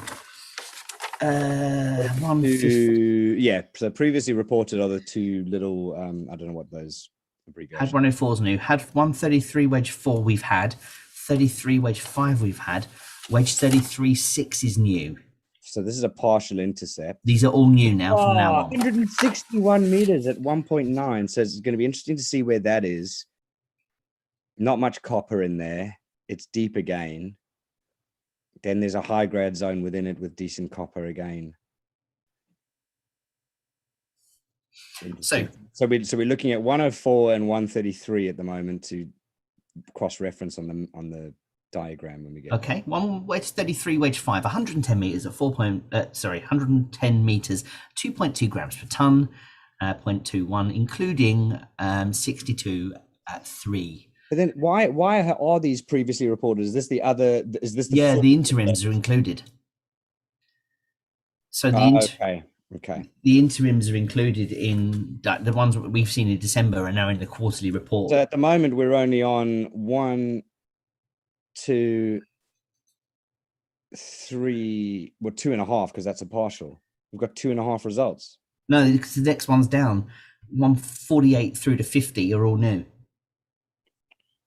No, they're all previously reported. They're not on my piece of paper. That's what the two little, if you look at the little key at the bottom of the page, the two little upside down triangles are previously reported, which all of these are. So these must, yeah. 150 wedge 1 and 2 must have been in the last ones. Well, I mean, I think we should just go and look at the documentation because quite clearly, even though I've highlighted, I've actually lost a piece of paper. Believe that. What happened to the piece of bloody paper? Oh well, I've I think there's a few people excited about the 3.9 meters and 98 grams per ton. But I mean, it is pretty damn exciting. Let's try and find that on a map. I'm coming down now. Okay, so Breccia is just what we want. Here is the important part, Stu. Drilling in the report. I'm on page actually on page 7 now. I believe. I've come down like 2-3 paragraphs. Drilling in the reporting period was focused on the potential resource growth at the Southeast Crescent Zone, Northern Breccia and Eastern Breccia, and infill drilling in the Southeast Crescent Zone to support the potential conversion of the inferred resource to indicated resource. Drilling included the Southeast Crescent Deeps. Assay results reported for 6 drill holes. 2 holes are currently waiting assays. The Northern Breccia and the Northwest Pod. Assay results reported for 1 drill hole. 2 holes awaiting assays. That's 4 outstanding. Eastern Breccia. Assay reports reported for 4 holes with 1 awaiting assays. First pass testing of geophysical targets aboard the Havieron system at Havieron Northern Zipper. Assay results reported for 1 drill hole. 2 holes are awaiting assays. Wait. Where's this Zipper? Is it coming here? Oh, hello. Potentially. Hello. We're going to go looking for it. Southeast Crescent Zone infill assay results reported for 21 drill holes. What? This is the quarter, right? Yeah. At the Southeast Crescent Deep's growth drilling targeted higher grade mineralization at depth on a 75 by 75 spacing, extending the mineralization 250 meters below the initial inferred resource estimate. Look at that volume. New results from the 6 drill holes have been received, all with results from 5 holes returning greater than 50 gram meter intercepts. Appendix Refer 2. to Appendix 2, which we'll do in a moment. So 44 at 7, 20 at 15. Good Lord. Are you ready for this? Drilling to test geophysical targets outside of the known Havieron system have commenced at Havieron North and Zipper. The Havieron North target, I'm down on page 8 by the way, is located 2 kilometers north of Havieron and is sited on a magnetic anomaly. Hey, I said it right. Zipper is located 1 kilometer to the west of Havieron North and is centered on a prominent gravity high anomaly. The initial Havieron North drill hole did not return any significant results, but did intercept alteration consistent with that seen at Havieron. Assay results are awaiting for the 2 completed Zipper drill holes. Drilling continues to test these and other targets outside the main Havieron deposit. Okay, so a duster on the first hole. But encouragingly, now this is where you wonder, the Havieron alteration, is that an ALV core that looks similar and they've gone, okay, let's carry on drilling deeper? Interesting. So I mean, had one wasn't anything specific, was it? Southeast Crescent Zone inferred mineral resource infill drilling was finalised during the period, with 3 further drill holes completed and assays reported for all 21 holes, including 17 holes in the prior period. The drilling is designed to infill the Southeast Crescent Zone inferred mineral resource, don't know why I found that hard all of a sudden, volume, to 50 by 50 spacing to support the potential upgrade of a significant portion of the inferred mineral resource to an indicated mineral resource. This is the 35 megatons still outside of the PFS. This is the stuff we're going to find out in a few weeks' time. Results received from infill drilling support the modelled grade and thickness within the Southeast Crescent mineral resource extents. And there are all your results that have come from that, including that lovely 45 meters at 6.7 grams per ton from HAD 49 wedge 2.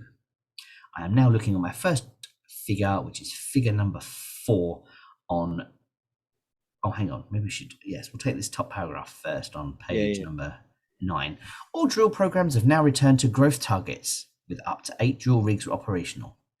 Growth drilling continues to show potential for resource additions outside the existing inferred mineral resource limits, including extension of the Southeast Crescent Zone at depth below the current mineral resource, where increasing grade and thickness of mineralization has been observed from recent drilling. Or doesn't that make you sad? Expansion of multiple higher grade targets, including don't know why I said that wrong, including Northern Breccia and Northwest Pod, and potential for additional northwest trending structural corridors, including the Eastern Breccia. Additionally, drilling is continuing to target geophysical targets outside the main Havieron system. And look at that, figure number 4. Oh man, just look at those Eastern Breccias, those 100 gram meter intercepts, those big green. Oh, it's just fantastic. We've not seen an update to they've stopped colouring it in, haven't they? They've just, like, there's no 3D model in there now. They've just put a rectangle over it. It's certainly getting messy, isn't it? There's a lot going on there. And there is, I mean, people keep showing it to us, but when you look outside that yellow dotted area, the amount of intercepts outside of the zone of the silicate alteration zone. Blah, blah, blah, blah. Here's a cross-section view. So we've only had the one new result for the Southeast Crescent, but what's interesting is they finished the infill on that top Southeast Crescent zone. So that says to me, come on, we've got to have a good portion of that 35 megaton inferred moving to indicated, surely, at the exact right time for the 5%. So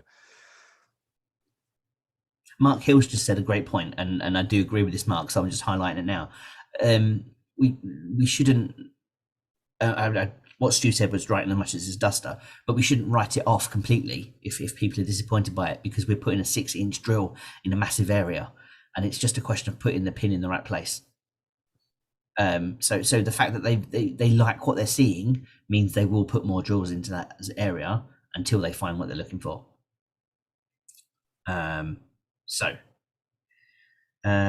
Stefan, I'm really sorry I can't answer that question because I don't know the answer to it. Having a look at page 10, we have this. Look at that. The Southeast Crescent Deeps target. I'm just admiring that for a moment. What do you think about that, Stu? Stu? He left. Maybe his bottle of wine's gone. He must have gone to get some more wine. Typical. Okay, so I'm looking at that. We've gone through the drill numbers, so we don't need to see them too much, but they are pretty impressive. Let's go down to page 11 and see what page. Oh, look at this. Page 11 has to offer. Page 11 gives us figure 6 through 4,700 meters RL, which is to do with relative to sea level. So I tell you what, Newcrest thank you, Newcrest, for reducing the image sizes that you are putting out, because you know that we are using these, and this is a really, really terrible copy of your diagram, I'm sorry to say, considering what we was getting and the quality of them. So the reds are new and the... Yeah, sorry, I know you'd gone, so I was just filling. But that's the quality of these are going down. Sorry, Newcrest, poor form. But yeah, all the reds new. Look at that Eastern Breccia. Had 104, 78 meters and 1.2 grams per ton. Had 104, 62.5 meters at 5.9 grams per ton. I think the paragraph at the top's interesting, which we skimmed over, but at the Eastern Breccia, assays for an additional 4 holes targeting strike extensions from previously reported drill holes 83 and 84 have been received. Interpretation of the results indicate the potential for a separate northwest trending corridor with an alteration footprint of approximately 600 meters. How long have you been gone for? 1 minute. Okay. You haven't read this though. You haven't read this though. No, I have read that. Have you? Yeah, I've read that out loud. I've done all that. I've moved on. I'm on my second diagram now, and I threw 600 meters of Eastern Breccia with the crescent-like high-grade. We can go back to it. It's not a problem. We can go back to it. I will scroll really fast to keep Bamps happy, because he loves it when I scroll really fast. Oh, because it just says this intercept is related to a massive sulfide and quartz infill, and that's key, which is characteristic of the crescent zone, and is the first intercept on the eastern side of the dolerite. This intercept is minus 200 meters southwest of the previously reported initial Eastern Breccia drill holes 83-84, and had 104 has highlighted the potential for this separate northwest trending Eastern Breccia corridor to host crescent-style high-grade mineralization. Drilling is now focused on defining the extents of this higher-grade mineralization seen in had 104, which remains open in all directions. So that, yeah, I mean, that's... I don't think I read that paragraph. You didn't. I only left for like literally 1 second. You went straight down to the drilling test of the Havieron system. So that's huge. We've always been talking about crackle and cemented breccia outside of the southeast crescent zone. This 104 is a massive sulfide and quartz infill. So this is a new Havieron. It's a bulk target again, but with high-grade sulfide, which we haven't seen anywhere else other than the southeast crescent. And where's the best place to find gold, Stu? I mean, this is feeding district scale. I can't wait for... It's the first time I've heard them call it a system as well. The language is getting larger, isn't it? How do you stop it coming back to my face every time I talk? Oh, I don't know. I've pinned me. Pin your screen, yeah. Yeah, I've pinned me. Oh, hang on, there it is. I can go. Oh, choose it. No, we don't want an immersive view. We do not want to put a classroom up. Hang on, let's go with that. That might have worked. That might work. Let me know if that's better for you, please, listeners. There's a little bit of delay, isn't there? But no comment on Paddy's Twitter yet. He's probably through. picking himself up off the floor because he's just got these results. That, or he's watching us and he's completely enthralled by our BAFTA winning performance. What I love is, who gives a shit about Zipa when we've got another Southeast Crescent zone in the Eastern Breccia? Do you know what I mean? I'm in no way disappointed that the first drill hole hasn't returned anything significant there.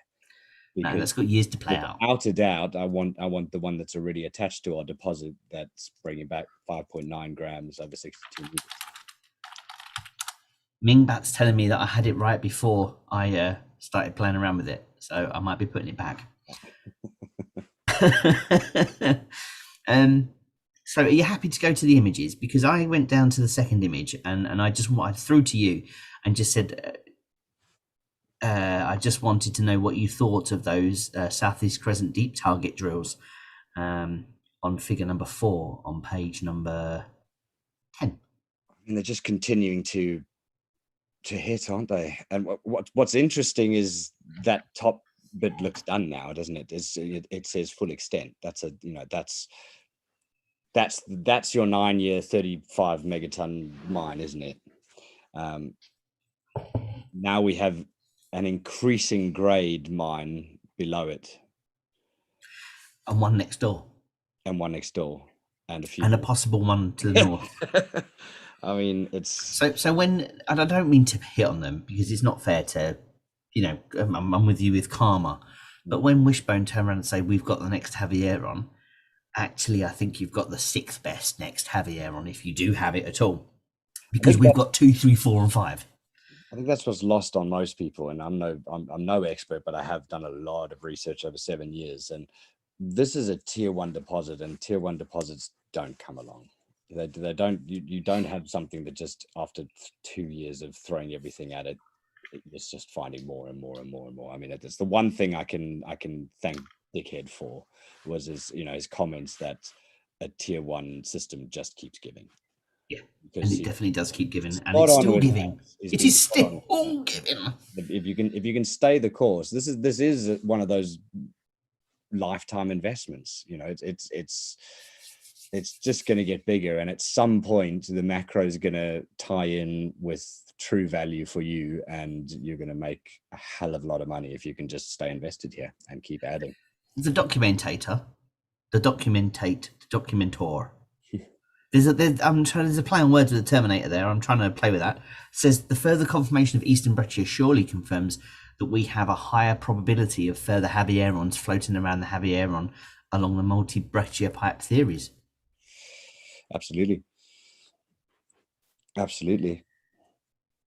Terry wants to know if they're going to include this when they value the 5%. I bloody hope so.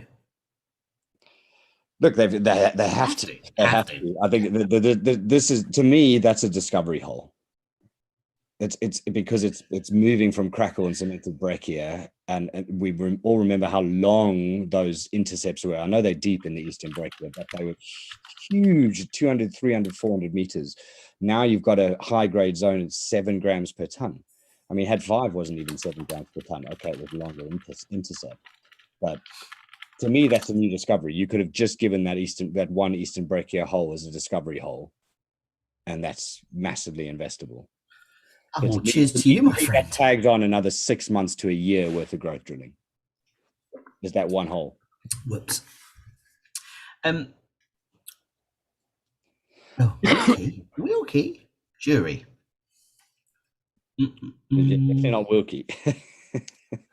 I've moved on from Wilkie. I'm now looking at jury, but I'm not going to read it because there's nothing really there of any interest that we don't already know. We've already had the RNS to talk about this, so I will just walk away from that. If you do not have a wowzers, there's all sorts going on. It's a quarterly report, isn't it? So there's all sorts. There's nothing more in the jury to say there, is it? No, I don't think so. Oh, they've moved through the exploration expenditure and now hold 51%. potential to earn an additional 24%, with another 17 million over 3 years. You know, that's a fair amount of the Patterson taken care of. 17 million bucks over 3 years, isn't it? I think we need some more drilling companies. Now I've slowly, as slowly as I could. Well, that's quite interesting. Follow up ground electromagnetic surveys over additional targets at both Patterson Range East and Black Hills were completed during the period. We knew that on the last results, didn't we? Yeah, no, I think that actually came out on the RNS. Previous to that, there was a separate RNS that came out. I'm just looking now at oh, here you go. So the official number: geological logging recorded quantitative descriptions of lithology, alteration, mineralization, veining, and structure. For all core drilled 13,183 meters for 21 holes, all intersecting mineralization. High five. Wow. Including orientation of key geological features, which is just grand. I mean, it's a very positive report right before the 5%, isn't it? That you couldn't. They've talked a lot about potential and a lot about continuation, and you can't then not include that to a large degree. Gold and copper mineralization. I'm on the geology page now, page 29 of the report. Gold and copper mineralization somewhere down the bottom at Havieron consists of breccia vein and massive sulfide replacement gold and copper mineralization, typical of intrusion related and skarn styles of mineralization. Mineralization is hosted, I'm going to sound like magic now, by metasedimentary rocks, metasandstones, metasiltstones, and metacarbonate, and intrusive rocks of an undetermined age. The main mineral assemblage contains developed pyrite and chalcopyrite, pyrite sulfide mineral assemblages as breccia, and vein infill as massive sulfide lenses. Don't know what that means. The main mineralization event is associated with this one got me. God, I'm glad you're reading this, mate. Amphibole carbonate, bolite, ceresite, chalkite, wall rock. It's just a bit of rock. Drilling has partially defined the extensive mineralization which are observed. There's a reason why I'm reading all this, which are observed over 650 by 350 meters with an accurate shape mineralization zone and to depths of up to 1,400 meters below surface. Wow. That's Bam's having to get his calculator out now. He's going to need a big one like this one. I mean, growth drilling is planned to extend to December 2020, meaning for So all we've got left to go through now is the images. Once we've gone through, we don't need to go through the drill reports, do we? I mean, that's quite impressive. That just as far as how far we've come, this is the 21st release of exploration results for this project made by Newcrest. I'm glad I got that bit right. Wow. I tell you what, though, there is a few holes being abandoned. I don't know why they're being abandoned. Maybe they're missteering or something. I had 61 wedge 3 was abandoned. And do you know what? That's not something that's been consistent with the results. There haven't been a lot of abandoned holes. No. Had 85 wedge 5. I don't know what I'm talking into my drink for. I was just talking into my drink like it was a microphone. Rolling Skies is on board. Good day, sir. Assays pending. The bigger it gets, the more we expect. Hopefully the MCM mathematicians add a few pluses to their value formula calculations. Absolutely. Absolutely, Rolling Skies. Had 89 wedge 4 is now an assay pending. As is... Oh, the very last bit. Look at that. Look at that. There's some deep ones coming in the next one. Right at the end on Had 104. So it's not finished yet. Wow, look at that. Hang on. Just bear with me a second here, Stu. Had 104. Just let me know when you're looking at it. Page 33. I'm watching. Yeah, I'm looking at it. So we go all the way up to 1092, right? We then have the gap, which must be the dollar, right? Yeah. We then get 1267 to 1459 assay pending. Now, before the dollar, right? Is that 136 meters at Yeah, it must be. And then we get to 62, 49, 1. So And you've still then, got 20 meters at 3.4 grams there at 800. So you've still got something on the way down. But yep. wow. And then you get assay pending. Well, before that, you get 78 meters and 1.2 grams per ton. Assay pending for 1,795 to 1,900 meters of drill. Wow. And assay pending again. Yeah. But again, look at that. That's grade is, well, it's not strengthening with depth down there, but it's still 1.2 grams over 78 meters. That's a long intercept, isn't it? Yeah. And there's some copper there too, more than we'd seen before. I mean, there's 0.5% there.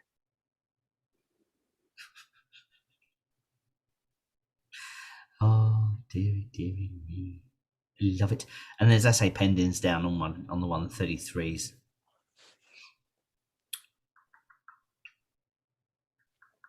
And it's interesting to think whether there'll be any upgrade from brokers' targets. I wouldn't have thought so at this point, purely because of where the share price is. Yeah.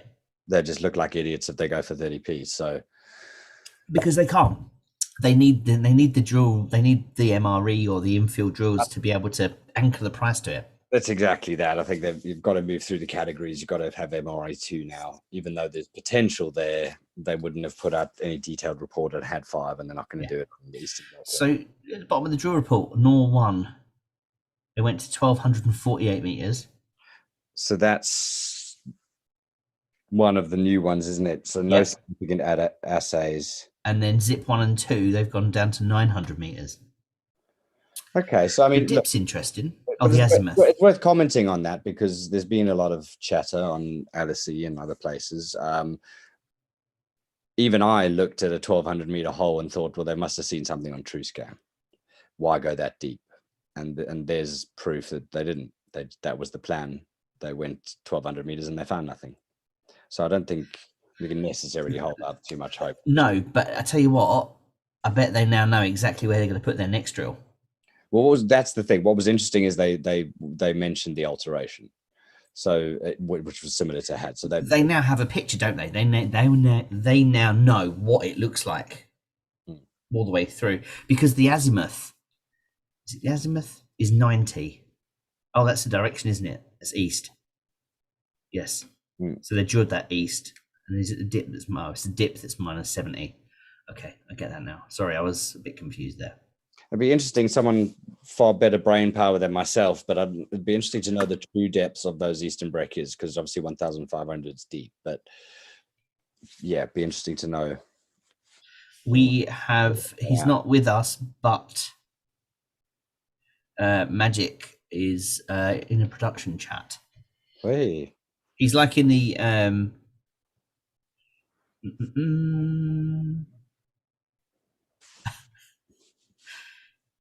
sorry, there's a conversation going on between Bamps and Magic. In my production chat. That's a good point. Bamps, he says a hole abandoned has to do with the wedge falling above the ore, so they have to try again. Fair enough. But Magic says only one drill I have north has correct alteration, and yes, that calculate alteration is going to extend with more intercepts like HAD 104,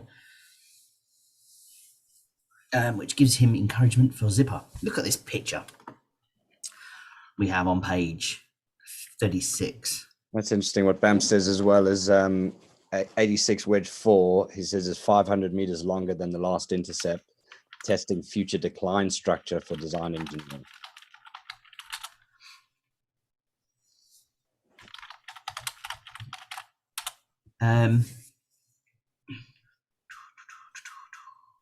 So the fall lines are in this release on this image, whereas the slightly lighter ones or the thinner ones are the older ones. What's the dotted one? Oh, the drill tray. Oh, okay. So you can see, Stu, looking at this one on page 36, that anything in blue is awaiting assay. So we've got previously reported in light blue. So look, this one up here, 133 wedge 7. That's going to come straight. That's going to end up in. That's going to be a good one because that goes into this underneath the southeast crescent zone. So there's more to come from down there. I mean, what's great to see is that continuity. It's filling out that middle perfectly, isn't it? Yeah. And have north as well.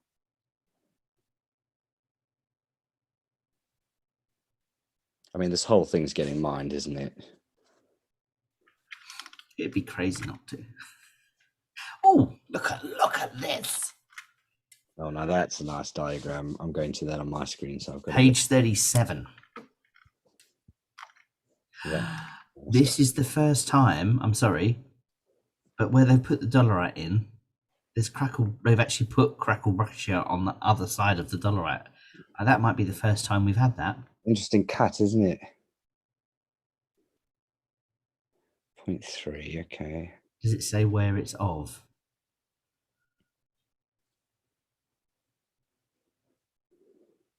Looking northwest.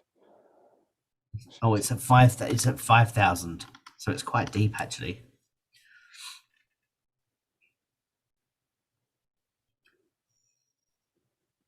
Shouldn't be quiet. Corpsing's not really good when you're doing a live video, but I'm just taking a moment to just My neck's getting all in. Just taking it all in. It's amazing. I love the fact that you get down the bottom and there's another little bit of jewel just sticking into it. Oh, now look at that. Oh, the next diagram's fantastic, isn't it? So new results again, just all those red bits. I think the dolerite is giving up gold. And this is at 5,000 meters RL as well. And then I go back to Aussie gold hunters and they get excited over a 1 ounce nugget. It's better. Look at that. God, they really peppered this thing. And, it begs the question that Hydra mentioned with Sol in Ecuador and how quickly they'd got their Maury figures up. And you do wonder if... Yeah. It's a very different way of reporting. But it's meant to be similar to JORC. So it's it is a little strange. I do wonder as well why we don't have 12 rigs. Well, because some of them have gone off for borehole drilling for water. But I mean, just throw more money at this thing, surely. Yeah. But when Newcrest got enough, just all the drill rigs used in Australia, and maybe they are. I suspect they are at the moment. Figure 19, line section S4. A lot more crackle breccia on this one. It's a different view, isn't it? Why don't they give us a 3D model anymore? We just don't get any of it. No.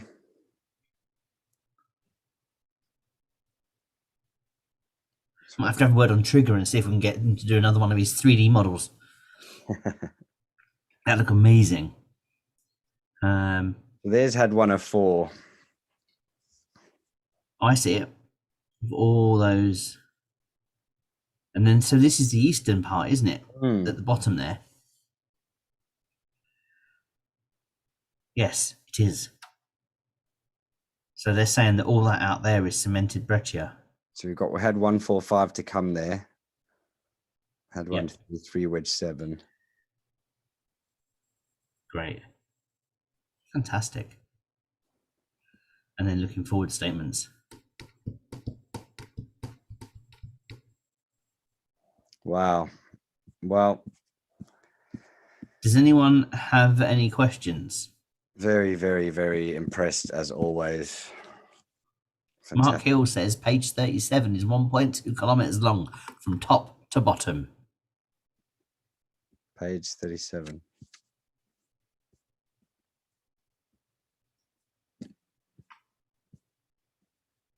I think Vamps is listening to what I'm saying. Page 37. I'm just going back to it now. Bottom right equals Eastern Breccia, cemented Breccia, not Crackle. Okay.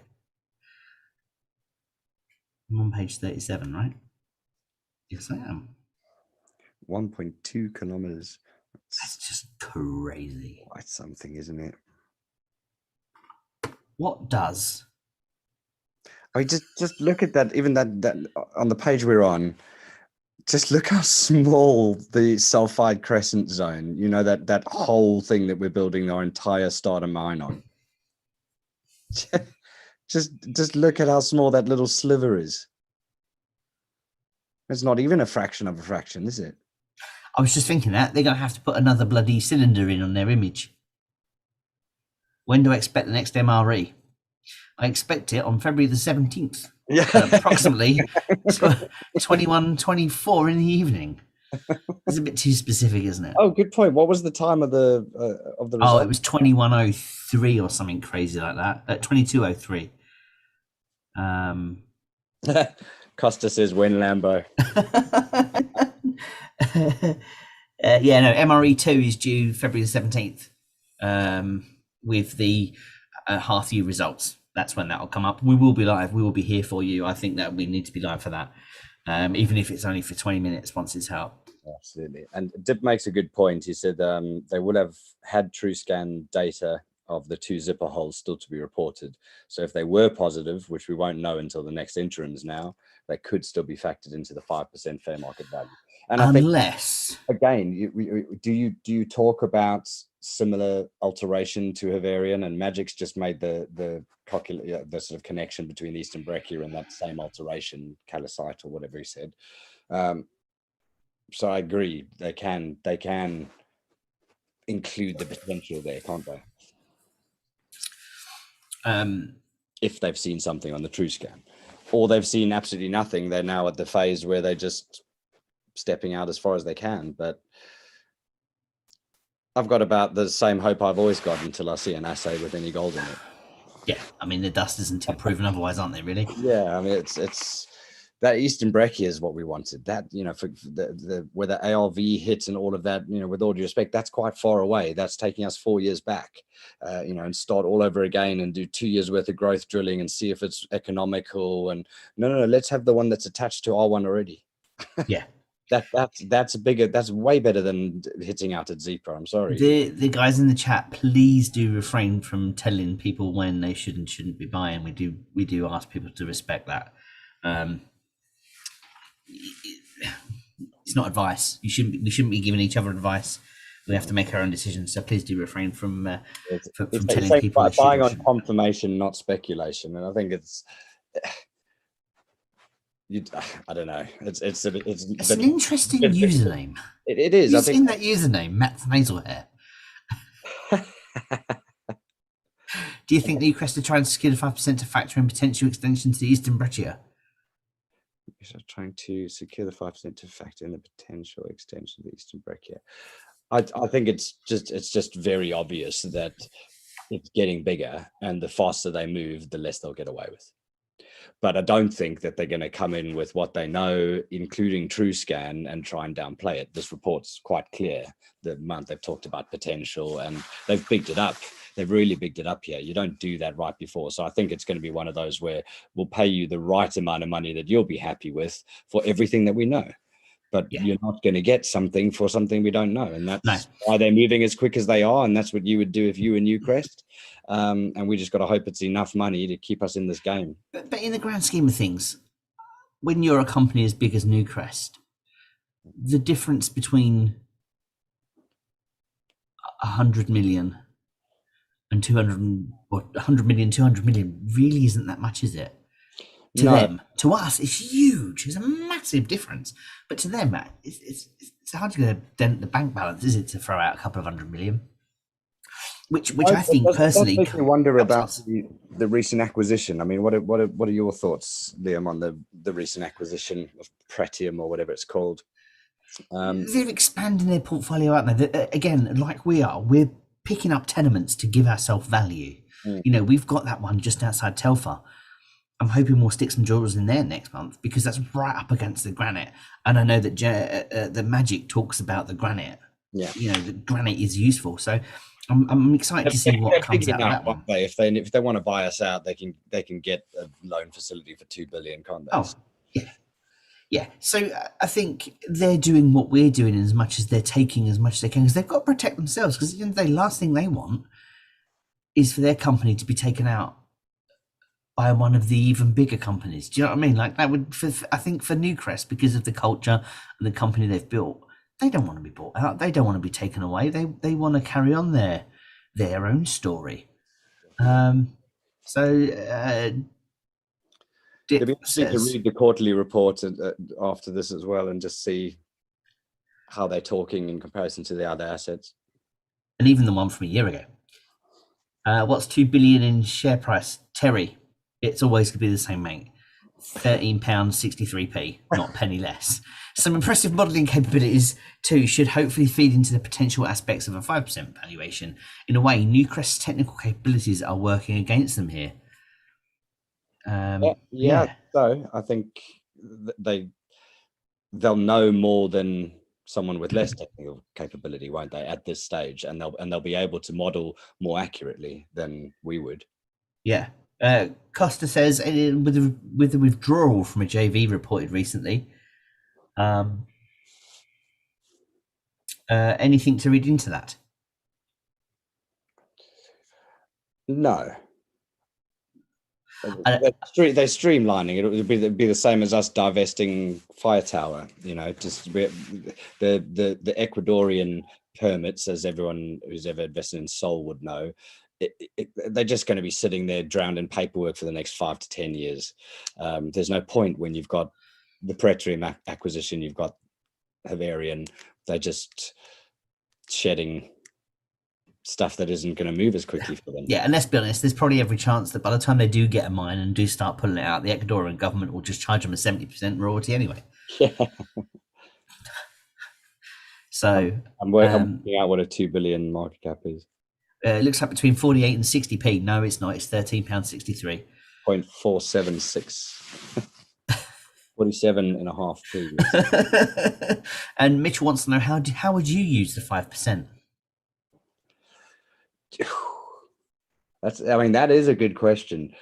Personally, I agree with Paddy. I think the way to go here is you keep the 5% and you get debt finance in a cheap credit market, and you finance the 72 million capex, you refinance the 50 million loan through that same debt finance, because that's 8%, isn't it? You pay back from Newcrest and you take your 123 or whatever it is, and you've got a 2 to 4 year payback at worst for that entire loan, and then you get to keep the 100 to 150 million plus the 20 in the bank to smash Ernest Giles, to do the rest of the Patterson.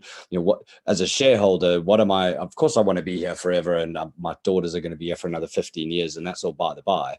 But I'd love to be out in 3 years. You know, 80% of my investment, my main investment in my pension, for example, you know, in three years, if we can be up at the heady heights of share price, you know, 50, 70, 80p, that's me done. I'm happy. I've got visions of you back home in South Africa, surfing, drinking, living in this massive house on the side of a hill.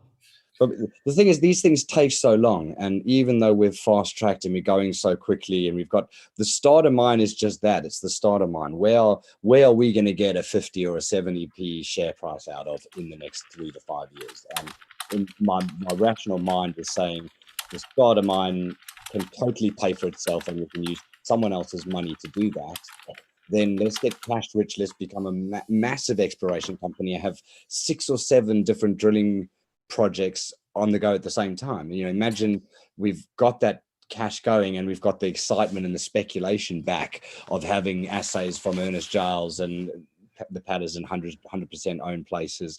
That's what in 3 to 5 years, in my mind, gets us up to those real high figures without a block cave.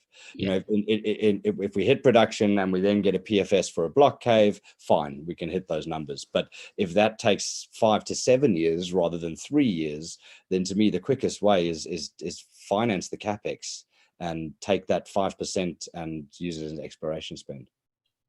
Yeah, I think that's quite a clever way of doing it, really, isn't it? Is just looking after ourselves, because the minute Or you've as an got, acquisition, you know, if it is, I don't know, 150 million, 200 million, you can quite easily get the finance for this mine, I'm pretty sure.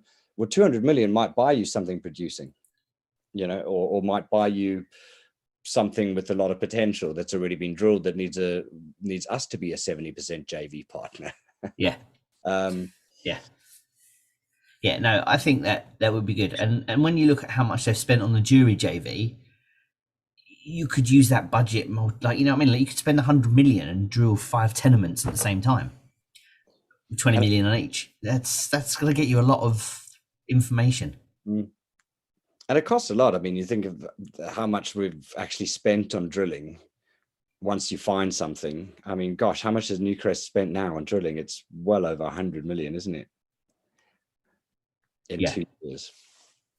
Mitchell asks, would there be any upside to considering a takeover of others exploring the Patterson, for example, Wishbone?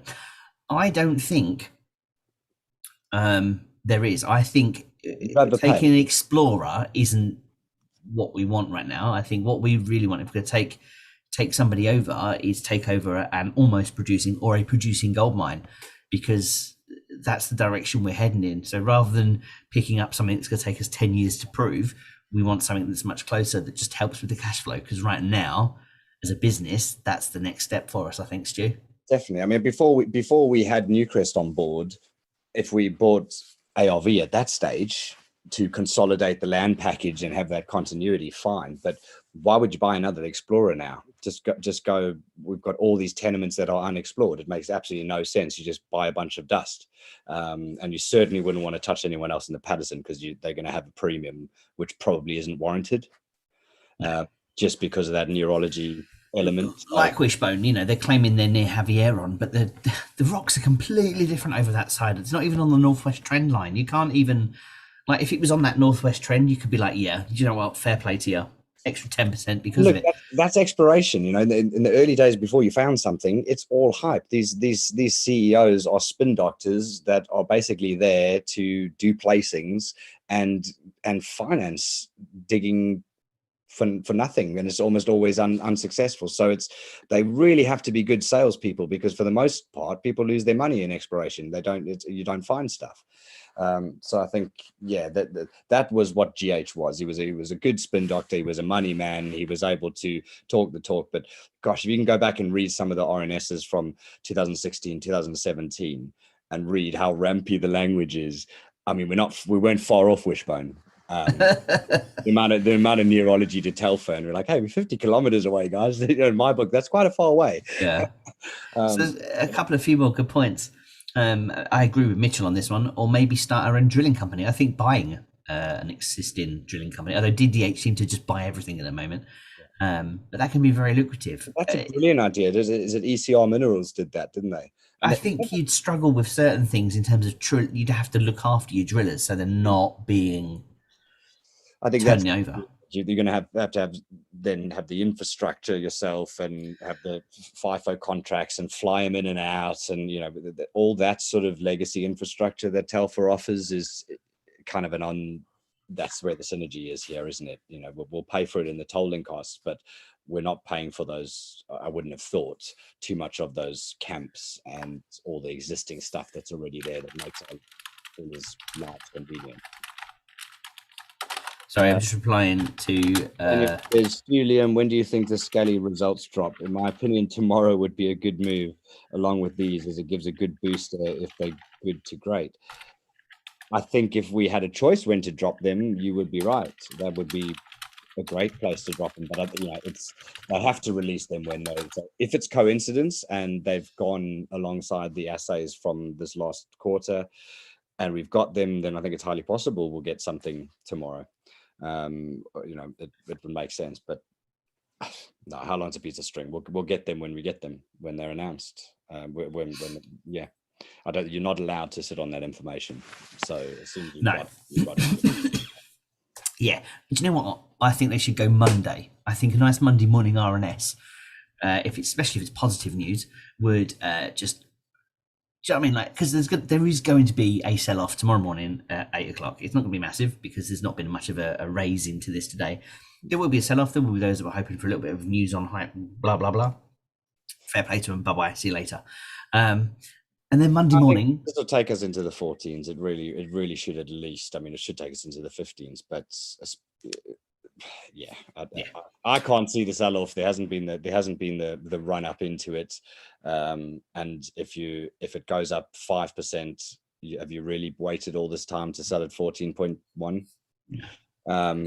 Yeah, I hope wider market not considered, because that obviously has an effect, but we must be into the 14s and 15s. And then so once all those people have cleared out, and then it sort of does its stuff, drop an RNS Monday morning so that you true holders are benefiting from the news and not those that are trying to just make 3% on the news. Sean will release an interview tomorrow. Yes, hopefully Proactive will have that covered. And Andrew Scott, I'm guessing, I have no idea who the presenter is, will be doing that. So that'll be recorded at some point overnight.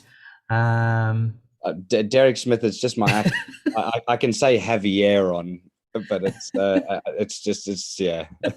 Too many syllables after a bottle of wine. Come on. I quite like that idea. We could buy UFO for say 45 million and get ourselves some serious silver.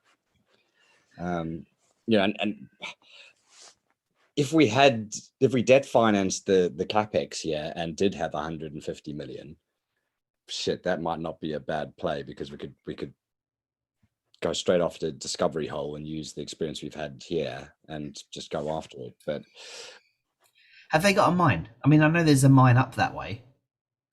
I haven't done enough research. I think there is some infrastructure. It's all mine up there, and see, ARV makes sense in that sense because they've got Radio Hill. That's a processing plant. So Frank says NCM's down 3%. Let's have a quick look. But I thought they would. The gold price. That's the gold price. Yeah, I think that's nothing to do with these results. Yeah. So the gold price. Are we happy that I've covered all these? I'm just checking the last moments of the production chat.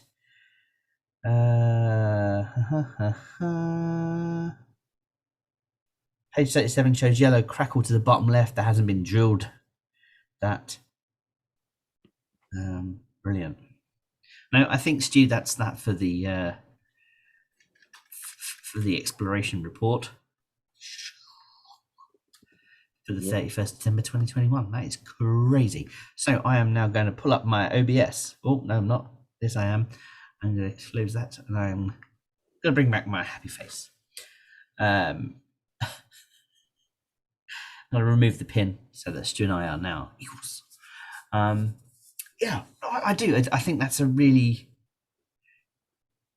I mean, if you're Sean Day at this point in time, you've got some decisions to make for the good of the company. Yes, you're a developer. Do you get a mine? One that's already going, so that you fast track that, and as Costa said, add value and cash flow. I think that's really important. Yeah.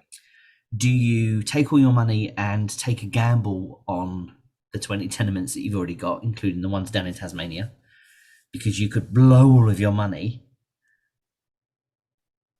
exploring, and there is a real danger, which would be hard when you're looking at the size of Patterson Range East, to come up with nothing. Yeah, that's the danger, isn't it? You could spend 250 million if that's how much we got, and actually nothing.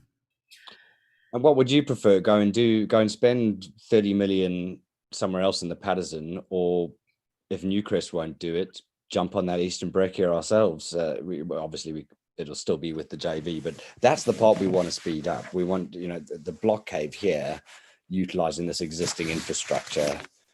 That's the cash cow, isn't it? That's the money, the flow of money, the constant cash flow is what we need. So if Havieron is not going to produce for us, we need something else that does.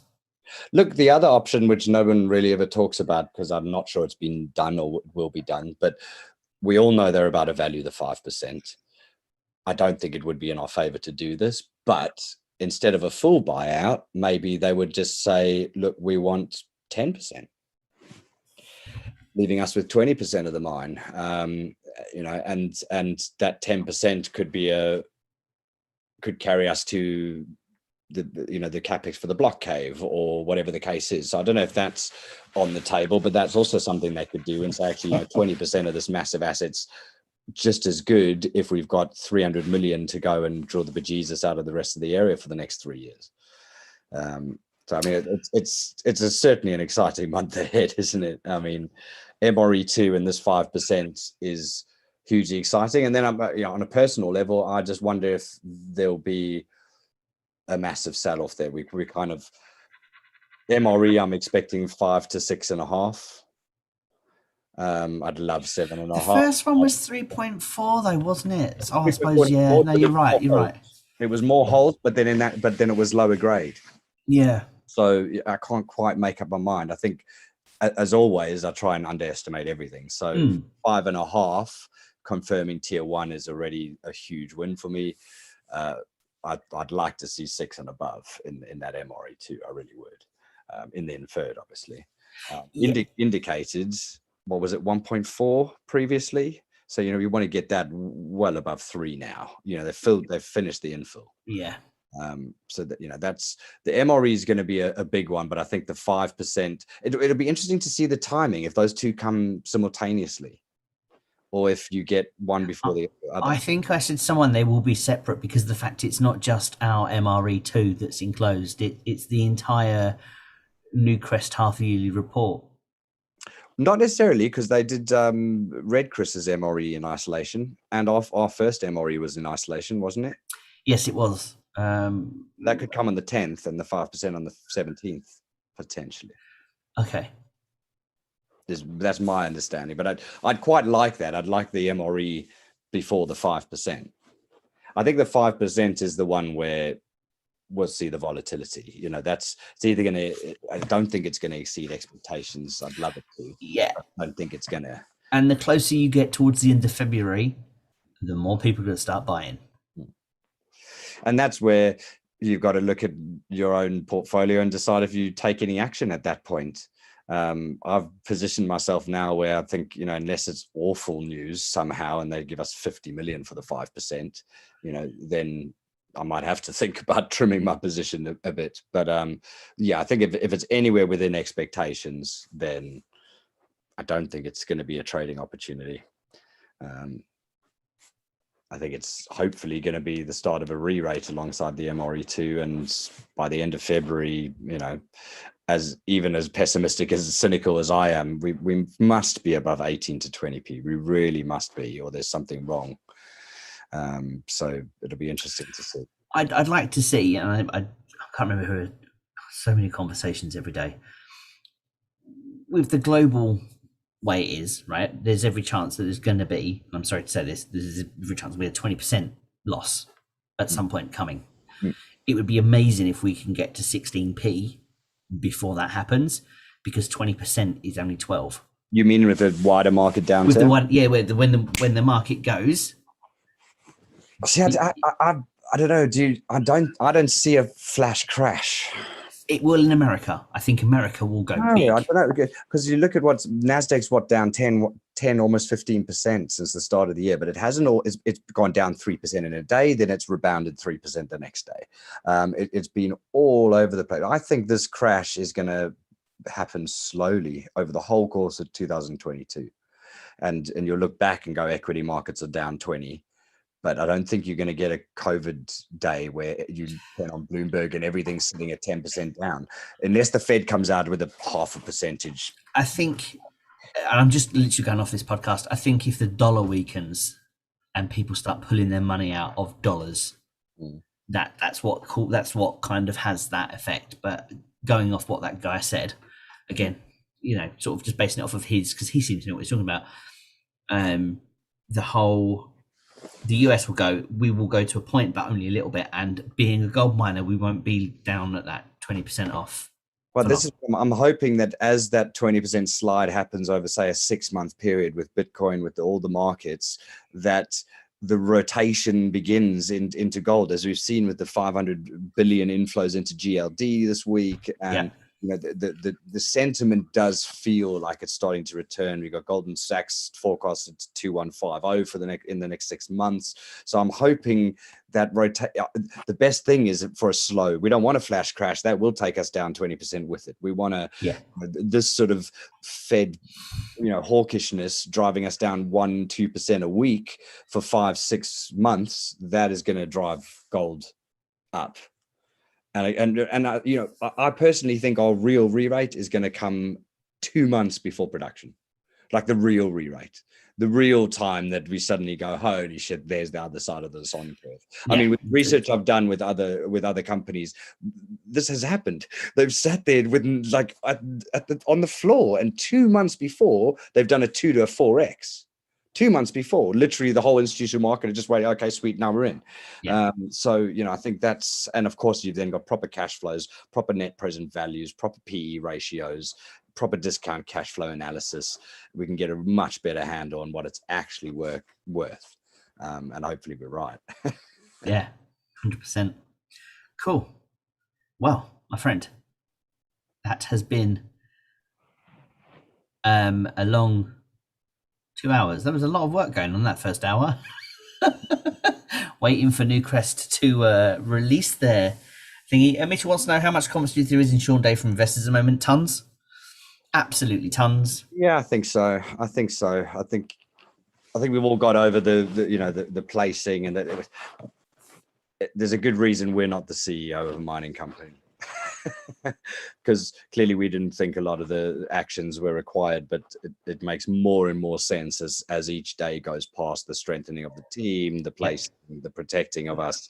I think he's a man for the future. He's not here to sell us out. And I think we all know now that's our biggest risk now. If we get an offer that somehow we can't refuse in the next month, that is going to not get full value for our investment.